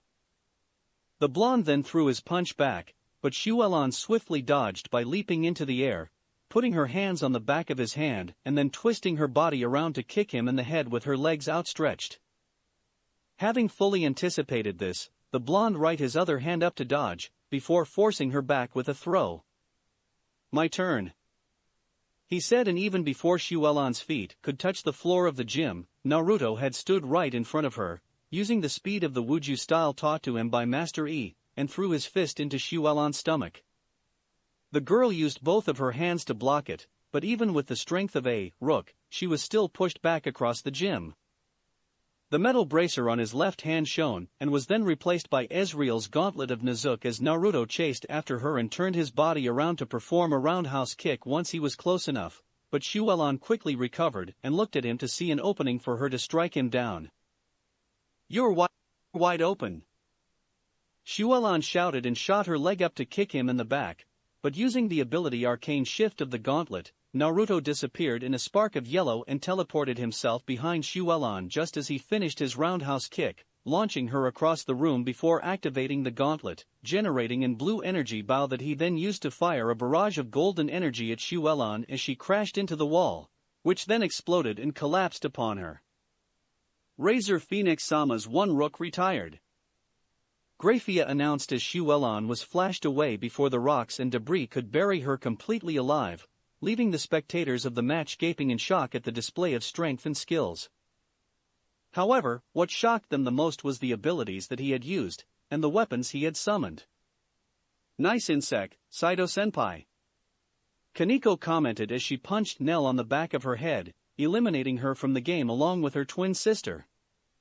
She had to give it to him for his creativity, using Ezreal's ability Arcane Shift as a mean to flash behind the enemy and kick them away with Lee Sin's Dragon's Rage to perform the champion's signature technique, popularized by pro player Choi Insuk after this memorable execution of it on the world stage, giving it the name Insek. I might not be able to do it in game yet, but you can rest assured that I'm not gonna fail it in real life," Naruto stated proudly as he pointed at himself, smiling with one hand on his hip. "With this, the gym is our," he then declared and used the transmitter receiver he was wearing to report their success to Rias Bucho. "We captured the gym." "Gym? Yes, I can tell after hearing Graphia's announcements." "Good work Naruto, Kaneko," the crimson-haired heiress praised. Razor Phoenix Sama's 2 pawns retired. "That must be Kiba. With this, all the pawns have been eliminated. The first phase of our plan is complete. Now get out of there and regroup with Yuto. You 3 will match onto the school ground next. Asia and I will also start making our moves soon." "Understood." Naruto and Kaneko responded to their king firmly and then left the gym. The moment they made it out of the gym, however, Naruto suddenly felt a dangerous presence above them and summoned Leona's Shield of Daybreak just in time to shield himself and Kaneko, who he pushed under him as Naruto raised the shield protectively above them from a massive fireball that was launched at them from above. The fireball exploded, generating a wave of intense heat and fire that wrapped around them, but with the Shield of Daybreak, the damage was reduced significantly, leaving both Naruto and Kaneko unharmed. Sacrificing, a ruthless but effective method, Sona said stoically as she watched Naruto and Kaneko emerging unscratched, allowing Momo to breath out a sigh of relief with a hand on her chest. Hovering above them, Razor's Queen Yubaluna had a look of displeasure on her face when she finally realized that her spell wasn't enough to take the 2 down. Yes, Ryasama's peerage already has a small number. Losing any member will put them in an even bigger disadvantage. Tsubaki nodded her head in agreement. Not to mention that by sacrificing his own pieces, now all the remaining members of Razor's peerage know the strengths and weaknesses of Ria's peerage, Sona stated calmly. However, as he peeked from behind his shield to see Yubaluna gathering her demonic power for another stronger spell. Naruto summoned Jin's pistol in his hand and nodded his head meaningfully at Kaneko, who did not need to hear it to know what he wanted her to do. Before Yubaluna could make the magic circle appear, Naruto had moved his shield to the side and aimed his gun at her, firing the first shot that forced her to fly to the side to dodge. With the purple-haired queen being distracted, Kaneko ran out from behind Naruto, creating a considerable distance between the two of them before running back at him, just as Naruto turned to her while holding the shield in both hands. As he pushed the shield up with all his might, the white-haired first year then jumped onto the shield, using it at the pedestal to launch herself at Yubaluna, who was forced to dodge once again. As she turned her magic at Kaneko, who was vulnerable in the air, Yubaluna suddenly heard another sound of something flying through the air, and turned her head to see the entire golden shield of daybreak being thrown at her, smashing into her body and knocking her down. "Captain America much? Nice work, senpai." Kaneko praised as she landed on the ground, but the two did not celebrate and stayed on guard when they did not hear Graphia's announcement for the enemy queen's elimination. True enough, the purple-haired queen emerged from the cloud of smoke where she had landed a moment later. There were blood and bruises on her face and the side of her body where the shield had crashed into her, but overall, she just looked pissed. "You two rats will pay for it." She snarled and summoned several magic circles that would fire a barrage of fireballs at them, but a bolt of lightning from the sky cut her off. Looking up from under a barrier, Yubaluna saw Rias Queen, the priestess of thunder, flying hovering above her. She was dressed in the traditional Japanese shrine maiden outfit, and had a small seductive smile on her face as she looked down at Yubaluna, her finger crackling with electricity. "Naruto-kun, Kaneko-chan, why don't you go on ahead and leave her to me?" Akino said as she summoned a massive circle of lightning magic, something that Yubaluna answered with one of her own, but obviously was fire magic. "Can't let you two have all the fun." "Roger that." Kaneko looked like she wanted to argue, but Naruto had already spoken up with a bright smile on his face. "Let's go, Kaneko-chan, we can trust Akino-san with this fight. She will win."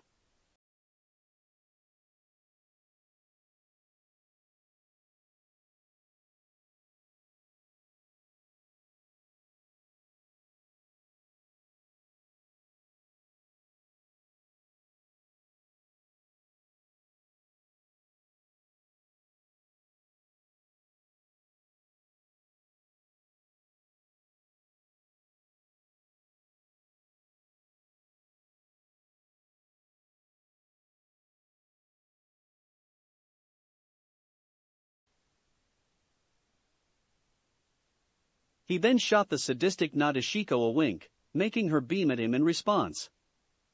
Kaneko saw this and decided to not question them, so they wouldn't accidentally expose whatever agreement they had made with each other before leaving the clubroom.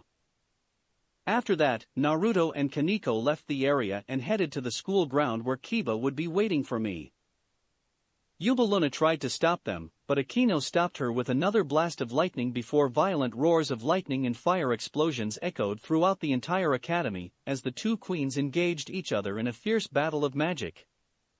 When they were near the school ground, the two could hear the sound of sword clashing and looked to see Kiba fighting two swordswomen, a young woman with brown hair, green eyes and dressed in an armor that was equipped with a sword and a dagger whose name was Carlamine, and another with long black hair with a dark blue tint and brown eyes wielding a massive Zweihander, Cirrus. Both swordswomen were Knights of Razor Phoenix, so it was understandable that Kiba had to take defensive ground against them while being continuously pushed back.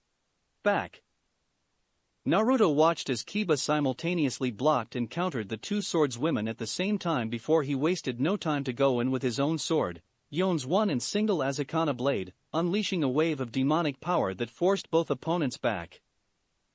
The blonde had realized the reason he could use Yon's demon blade so easily without the need to be taught by the champion himself was because the nature of the blade was very similar to what he had become, allowing him to wield and understand it like the back of his hand. "Mind if I join?" the blonde asked, smirking as he took a stance with his demonic blade radiating red lightning and a wave of demonic power, making both swordswomen look worriedly at the blonde. "Naruto-kun, Kiba exclaimed with a smile of relief as Kaneko ran to their side. Kaneko-chan, glad to see you both. Yuto-senpai. Kaneko nodded her head in acknowledgement. Now you two are outnumbered, surrender before we. But before he could finish, the blonde noticed a group of 3 making their ways toward them and realized that it was the remaining 3 members of Razor's peerage. Ah well, guess I spoke too soon. Whatever you do, do not let Naruto Uzumaki cross this ground. Ravel Phoenix said strongly as she flew down behind the 2 swordswomen, joined by Isabella and Maihi the other bishop, and held her hand out. We cannot allow him to promote to queen. There are still too many factors we don't know about his power. Prioritizing taking him out first. Yes, Ravel-sama. All 4 pieces said simultaneously. So, she's the brain behind this operation, huh? Naruto asked as he looked at Ravel. Then if we take her out, then Razor will be vulnerable. It's 3 against 5, not too bad for us, considering one of the opponents is a bird. Kaneko muttered as she tightened her gloves around her hands. Wrong, Ravel-sama will just be observing. Isabella said as she took a step forward and pointed at herself. I will be your opponent, Kaneko Tuju. How about we even this fight out even more? Naruto suggested, smirking before lowering himself down to put his hand on the ground. You know the line, Ari. Don't you trust me? Ari giggled softly before Naruto summoned her to the real world, much to the shock of Razor's peerage and everyone who was spectating the Raiding Gate match, as 9-tailed fox demons were considered to be the most powerful yokai in the world. In a flash, the fox Vastaya appeared, flashing her summoner a seductive smile as she twirled around with the orb of deception floating above her hand, her 9 white tails moving flowing behind her as her ears twitched on the top of her head. Hold on. Momo Hanakai exclaimed suddenly in shock as the camera focused on Ari. That's Ari.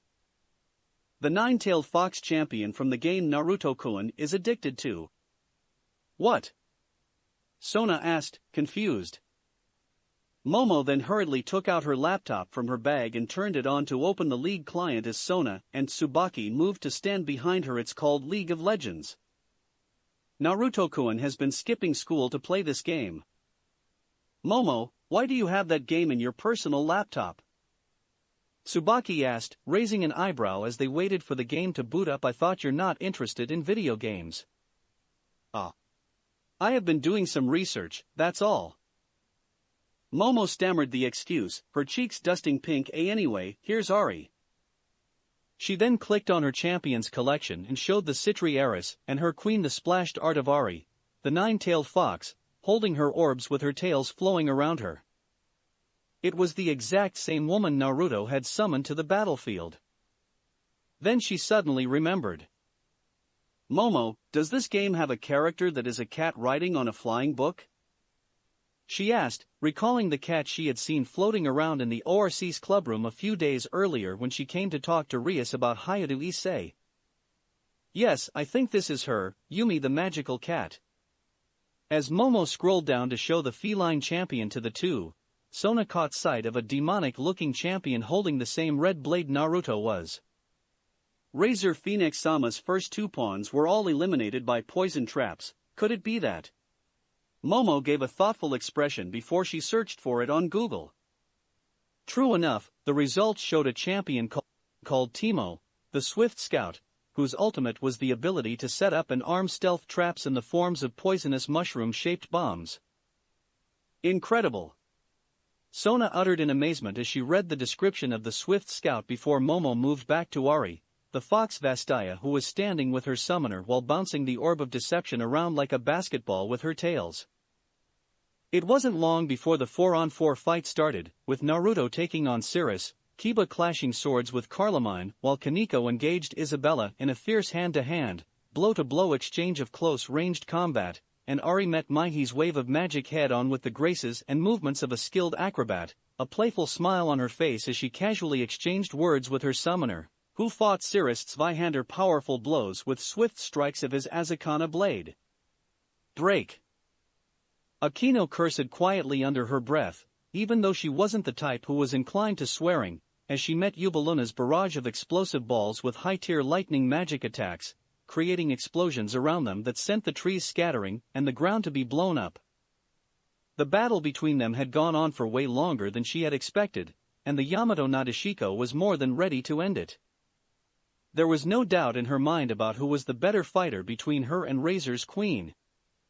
The woman had put up a good fight, but the superior skills Akino had displayed proved that she was the stronger queen. This battle would have ended the moment Yubaluna kneel on the ground in a crater caused by Akino's strike of lightning, her demonic powers exhausted from their magic battle. She would have been defeated too, had she not pulled out her trump card, a vial of Phoenix Tears, one of the two items Razor and his peerage had brought into this battle, gotten exclusively from the devil household of immortal birds. Phoenix Tears was a special healing potion of liquid that even a drop could instantly heal injuries and restore health. But Akino wasn't surprised. Thanks to a certain League of Legend gamer who watched Harry Potter and the Chamber of Secrets one too many times while waiting for his games, Naruto had asked Rias if there was a special rule that allowed their opponents to bring Phoenix Tear into the game, and suggested a possible countermeasure against it. Before Yubaluna could drink the healing potion, a bullet shot through the air and shattered the vial holding it, causing the Phoenix Tears to fall on the ground.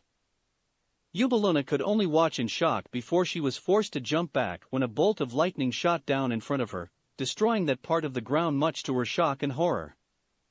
"Thank you, Sheriff." Akino smiled as she turned around and talked to the person who had helped her the transmitter receiver in her ear. "Happy to help, Miss Akino." On the top of the old school building stood the Sheriff of Piltover, a slender, well-endowed woman with long, dark blue hair that went down to the lower point of her back and light teal eyes. For clothing, she was dressed in a form-fitting blue dress, a separated collar covering the lower point of her neck, giving view to her ample cleavage, brow boots and a series of straps around her thighs and arms. Her signature, however, was the large hat that matched the color of her dress on the top of her head, and the Hextech rifle that she was currently aiming at Yubaluna. "Are you sure you don't want me to shoot her? Ensuring your victory is the summoner's direct order," Caitlin asked, putting a finger to her earpiece. "Oh no, you have done more than enough, Sheriff. You don't miss, so shooting her now will make it end too quickly for my taste." Akino shook her head and said, before turning back to look at Yubaluna with a sadistic smile, her cheeks dusting pink and making the purple-haired bomb queen pale significantly, "Please, allow me to have some fun too." Very well then," Caitlin said and rested her rifle on her shoulder as she watched on with a hand on her hip. It didn't take long for Yubaluna's cries of pain were heard all over the academy, as Akino brought down bolt after bolt of lightning upon her. Break. Razor Phoenix-sama's queen retired. And no, Ravel uttered with shock and horror. All the hopes of winning this battle, which had started to fade when Naruto Uzumaki summoned nine-tailed Kyuubi, Gumiho, had completely disappeared when Graphia announced the elimination of their strongest member, Yubaluna. In front of her, Carlamine was being pushed back by Yudo Kiba, who used his sacred gear to create a sword that absorbed the flame of her blade, which was shattered to pieces, leaving her on a defensive ground with only a dagger left. Kaneko was beating down Isabella, whose flaming fists and fighting styles proved to be ineffective against the smaller, but stronger and more durable, Rook. However, the real problem was Naruto Uzumaki and his summon, Ari. Cirrus was a very strong swordswoman, with the speed of a knight, and the lack of power made up by her ability to wield a Zweihander, but Naruto seemed to have no problem blocking her attacks, and then he sent her back with a style she had never seen before. Wuju style, as he called it, striking Cirrus twice every 2 times with a greenish aura surrounding his dark red blade while moving at speed that surpassed even that of 3 knights on the battlefield. His summon, Ari, was holding her own like she was playing with Maihi, a bishop with enhanced magical ability. Maihi was no Yubaluna, but her talent allowed her to send multiple different offensive spells at Ari, who jumped, leaped and bounced around to dodge like a fox, casually playing around before she summoned orbs of bluish fox fire, launching them at Maihi. She was forced to raise a spell to block them, but the shield shattered instantly upon impact as the orbs of fox fire exploded, knocking her back, which caused her to land on a Teimo's mushroom bomb. No. Ravel immediately rushed to her side and used the second vial of Phoenix Tear to revive her, accidentally getting caught in the purple cloud of smoke. Her regeneration ability immediately kicked in, but Ravel could still feel her lungs burning up by the explosion and her eyes became blurry as she poured the tears into Maihi's mouth between coughs, while pulling her out of the poison smoke. They could not risk losing another, if they still wanted to win. Naruto had seen this, and he had a smile on his face as he turned to Ari. Let's finish this quick. Try that move. Ah, playtime over already? Ari asked, sounding disappointed as she sashayed toward Naruto, who took out another Hextech device from his pocket, which looked like an earpiece, and then put it on his other ear. You ready? How tempting. Ari smiled before she touched Naruto's cheek and leaned toward him in an attempt to give the blonde a kiss. Before her lips could touch his, Ari shone and became pure energy, which then wrapped themselves around Naruto's body before being absorbed into him. His eyes changed, its color shifted to golden like Ari as his pupils became slits. A pair of fox ears appeared on the top of his head in golden fur as 9 golden fox tails shot out from his back, moving behind like blazing wildfire as the air around exploded with a release of his demonic power, sending members of the two sides back from him. The pressure became so great that the spot he was standing on shattered, and the whole school ground shook under his power as the small rocks and debris on the ground raised into the air. Whoa! Kiba Yuto uttered in amazement as he looked at his comrade while shielding his face from the winds with both hands. He can merge with Ari too. Tsubaki exclaimed in shock as she shot up from her seat. On the other side of the table, Sona was also having a look of amazement on her face. Jigo Naruto-kun. Momo cheered out as she jumped up and down excitedly to defeat them. Alright, let's do this. Naruto declared and then dashed toward the 3 girls with even faster speed than before as he surrounded himself in Ari's foxfire, firing energy bolts at them, forcing the 3 to either block or move out of the way to avoid it. Since she wasn't as fast as her 2 friends, Isabella got caught in an explosion of foxfire, but being a high-level rook, she was able to make it through the attack. Naruto, however, didn't have time to recover as he lunged himself at her, grabbing her shoulders and putting his feet on her chest, smirking down at Isabella before launching himself into the air, and using the force of his move to kick her down before conjuring numerous orbs of foxfire that orbited around him in a circle, and then launching them at Isabella on the ground. Boom! The ground around Isabella exploded as Naruto bombarded her with his foxfire, and even if she was a rook, there was only so much damage that she could take. So once the explosion ended, leaving a scorched area with Isabella in the middle, her clothes burnt to ashes as she laid unconscious on the ground. She was then teleported away, and Graphia wasted little time to announce the elimination of Razor's last rook. Growing in frustration, Cirrus immediately went in for an attack from behind Naruto, hoping to catch him off guard, but the blonde swiftly jumped to the side and dodged her Zweihander. Recovering with a smirk on his face, Naruto created an orb of deception in his hand and then threw it at Cirrus, who raised the flat edge of her sword to block, but the orb phased through her weapon and also went through her, before stopping in midair and homing itself back to Naruto, going through Cirrus for a second time and leaving the knight collapsing on the ground with little to no strength left. Razor Phoenix Sama's one knight retired. This proclamation by Graphia was followed by Naruto attacking Carmine with a kick in the chest before launching a wave of foxfire, causing her to get blown backwards with enough force that she too was sent into the tree line, mimicking what happened to Isabella before being teleported away from the battlefield. Razor Phoenix Sama's last knight retired. Ravel did not even hear the announcement that proclaimed her as she coughed in pain, while kneeling on the ground behind Maihi, who was sweating profusely as she tried to protect Ravel from Naruto, who had turned his attention to them. She looked up, focusing her attention on the man who had single-handedly eliminated a good portion of her brother's peerage, with power she had never seen or heard before in her life. Stay away. Ravel choked in fear, tumbling to the ground as she tried to crawl away from him. Mighty had no choice but to throw herself at Naruto so the blonde could escape, but since she was a bishop, her physical prowess was not very impressive, so Naruto swiftly eliminated her by a neck chop before continuing to advance toward Ravel, who was now crawling backwards in order to keep the distance between them. This, however, stopped when she found her back against a tree. "Please," she whispered between coughs. The poison was still in her lungs. Tears started to stain her cheeks as she felt fear for the first time in her life. "Please don't hurt me." She sobbed and covered her head with both hands when she realized that Naruto Uzumaki was standing right in front of her. But a finishing blow never came. "Here." Ravel opened her eyes and looked at Naruto in shock as he kneeled down before her with an orange in his hand. "Eat this. It will make you feel better." "Eh? I don't know how this thing even works, but if it works the way I think it is, it should clear the poison in your body and allow you to heal on your own," he said with a very genuine smile before adding when he saw the unsure look on Ravel's face, "I promise it's not poison," he said while peeling it off for her, since he doubted a high-class lady like her would like to eat an orange with its peel. Thank you," Ravel said timidly as she received the orange from him and took a small bite from it.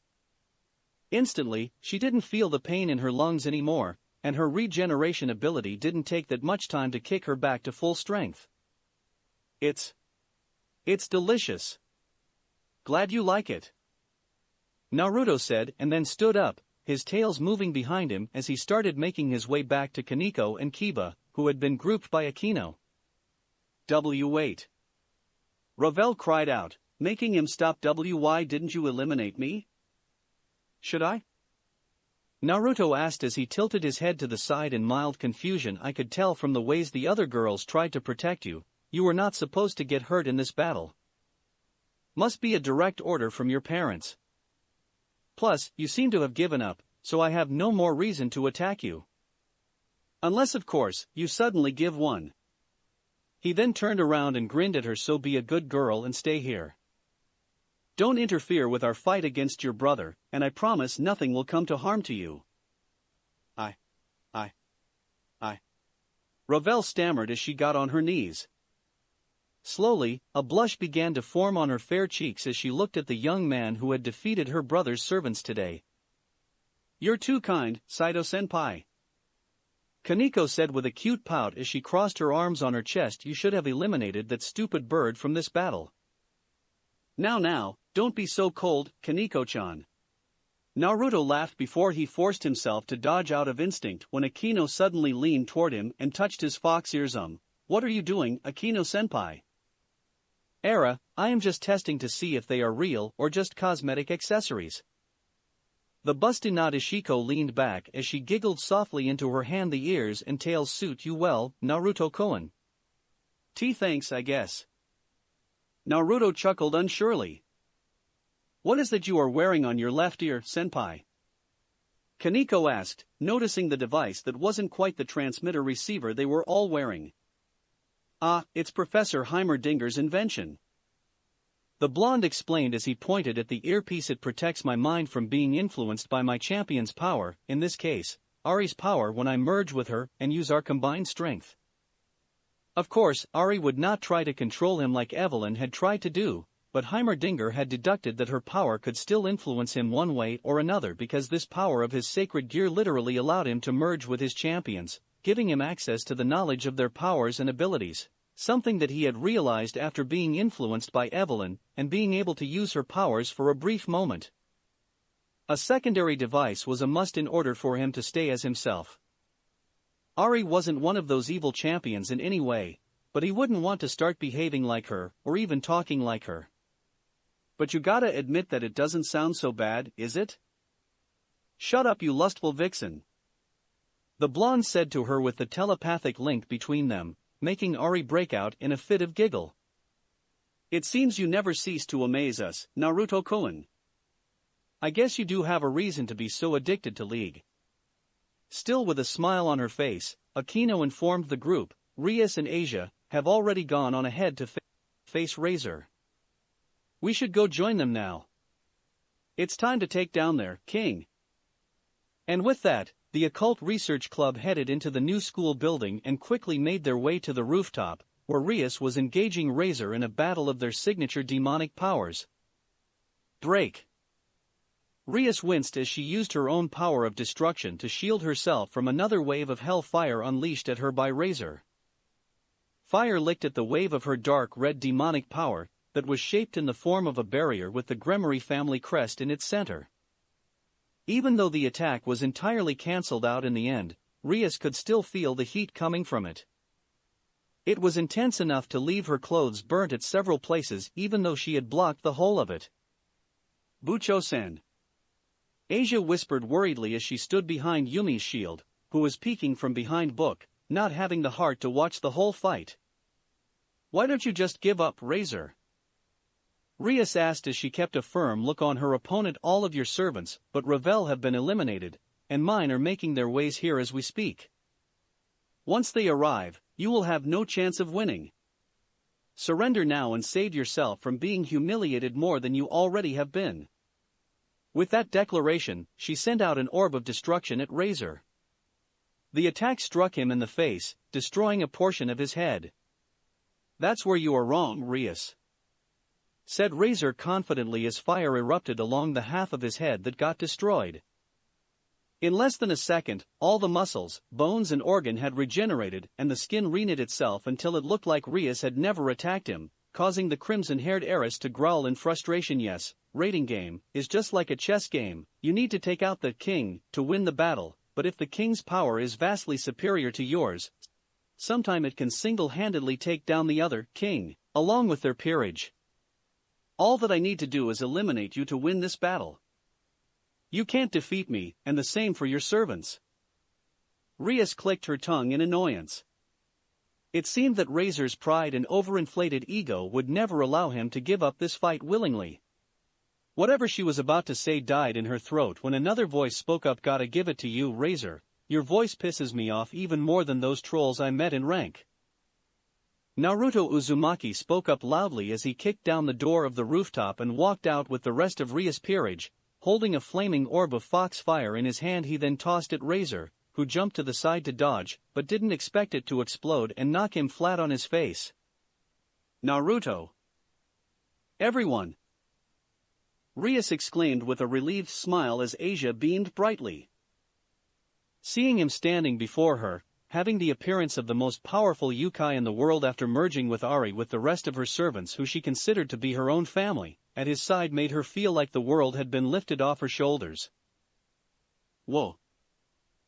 Yumi gasped in amazement as she took in Naruto's new features. Sorry we're late, Bucho, Akino said as she walked to her king's side, smiling softly as she checked for injuries. Fortunately for them, there was none. The heartwarming union ended when Razor gave them a slow, mocking clap, making Rias and her peerage turn his attention to the arrogant, egotistical man. Bravo! Bravo, you guys managed to defeat my peerage and didn't even suffer a single casualty. It looks like I have greatly underestimated you a lot. However, just because you have a QB in your rank, do not think it means you've won. Razor turned her attention to Naruto.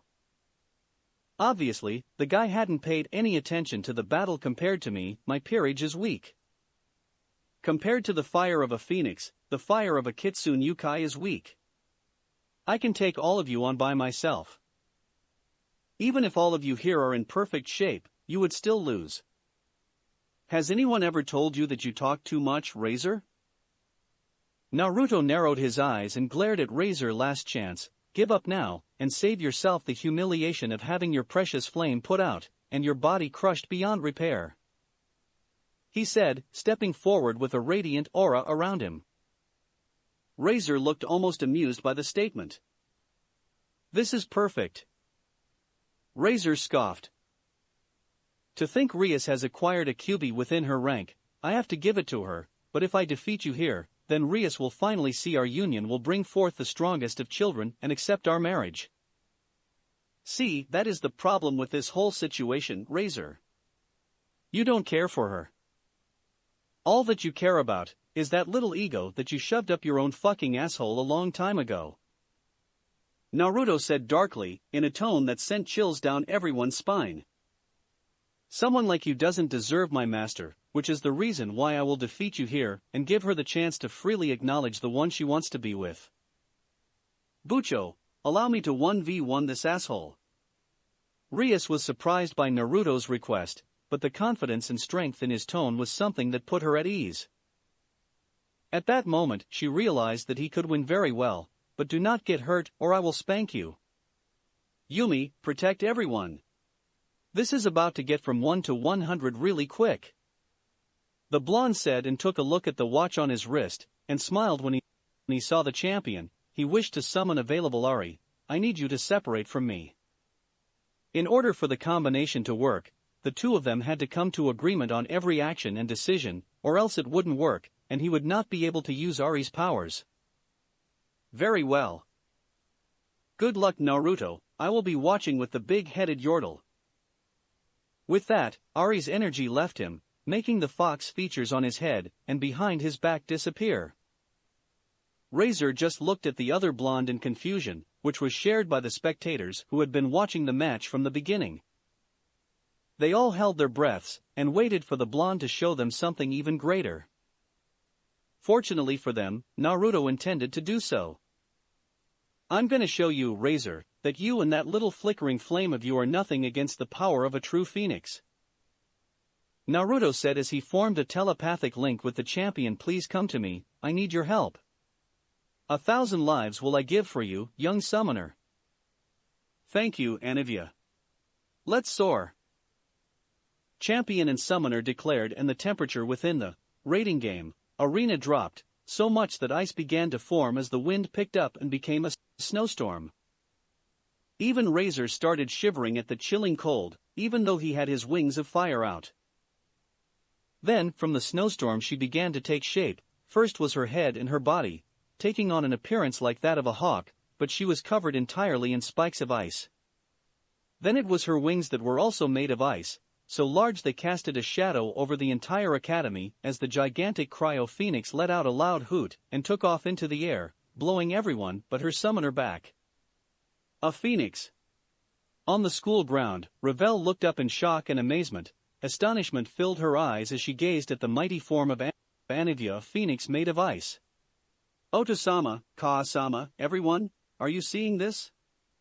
She asked in a low tone. Why you, what are you? Razor asked in shock and horror, the first that Naruto or anyone had ever seen on his face, and the blonde had to admit that it felt good seeing him filled with dread like that. The one who was gonna kick your ass. Naruto answered firmly and then leaped into the air as Anivia dove down, meeting her summoner in a blinding flash of light. A moment later, when the light died down, Naruto returned to the rooftop with a new appearance after merging with the winged spirit of Freljord, sporting a pair of feathery wings of ice from his back and a red crystal in the middle of his forehead as his eyes glowed with a icing blue, similar to that of the cryo-phoenix. What are you? Razor cried out in shock and fear as Naruto flew toward him at neck-breaking speed. No doubt he was feeling the pressure of facing a being that he recognized as a true phoenix.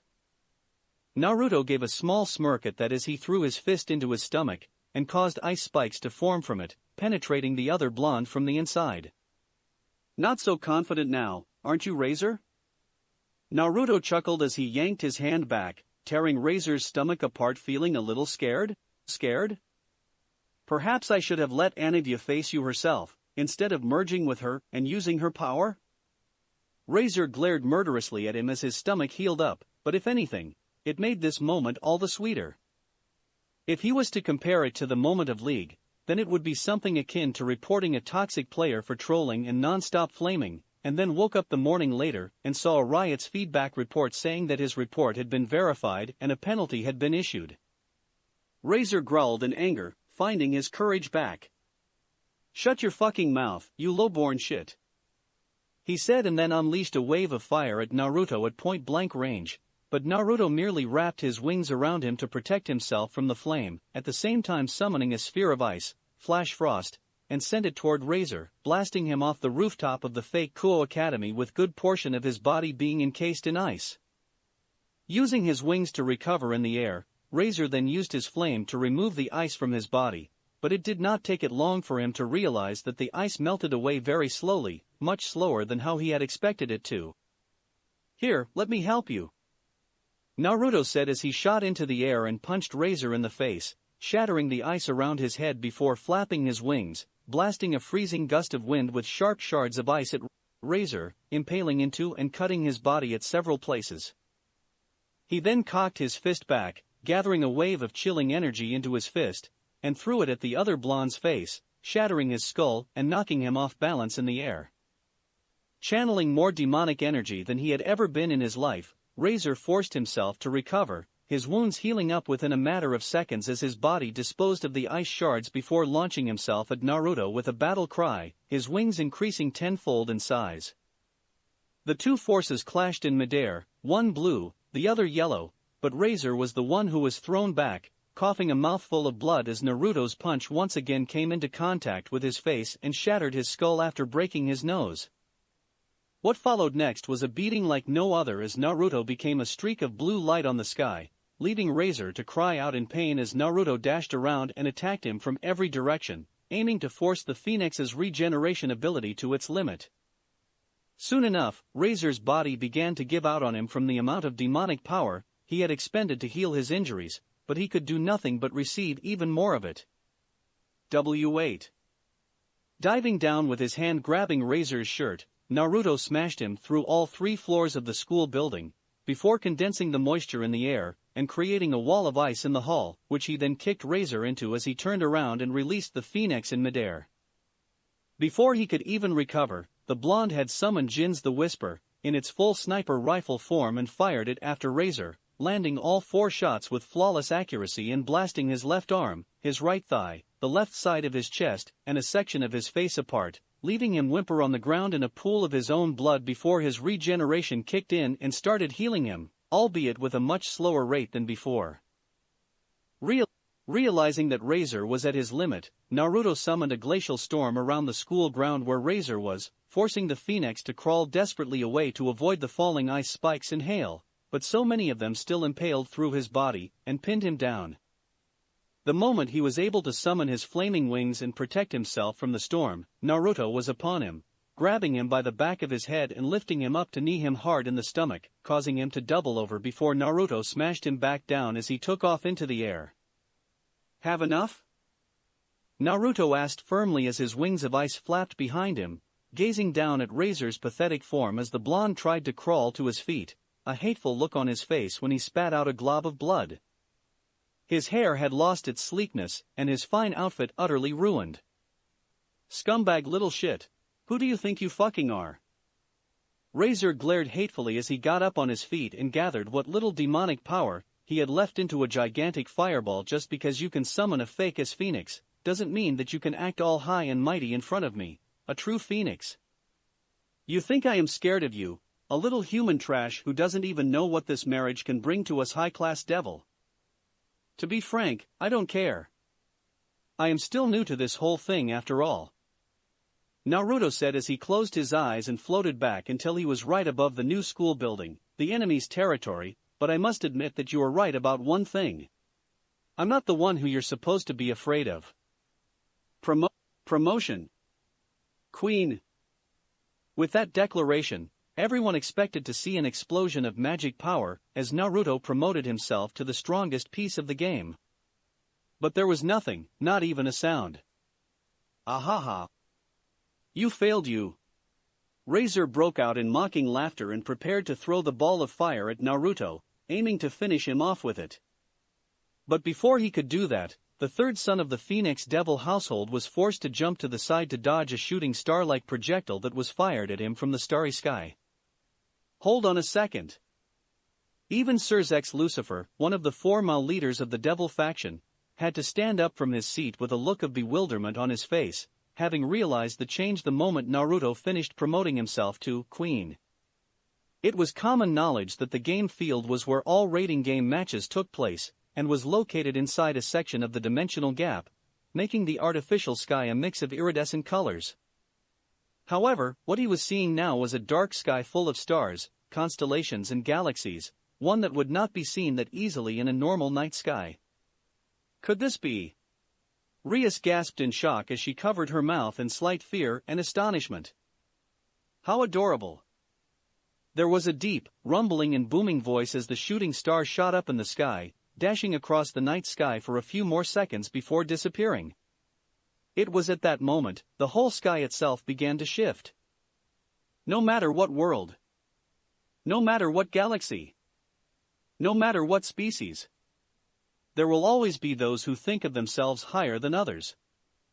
First, it was something that looked like the hand with razor-sharp claws, each of which had to be at least 10 times the size of Kuo Academy. But the one thing you all do best. Next, was a glowing blue eyes, and something akin to a golden crown on the top of a head of a gigantic Eastern-like dragon that was incomprehensibly large in size, and had a dark red mane. The shooting star from earlier flew into its hand and exploded into a sun, lighting up the whole body of the dragon. Is beg for mercy. As the dragon finished, Razor fell down with a look of horror on his face as he stared up at the Star Forger, who looked down at him and everyone within the battlefield of Kuo Academy with a mocking smirk on its face, and closed his palm to shatter the star into crumbles. Ah!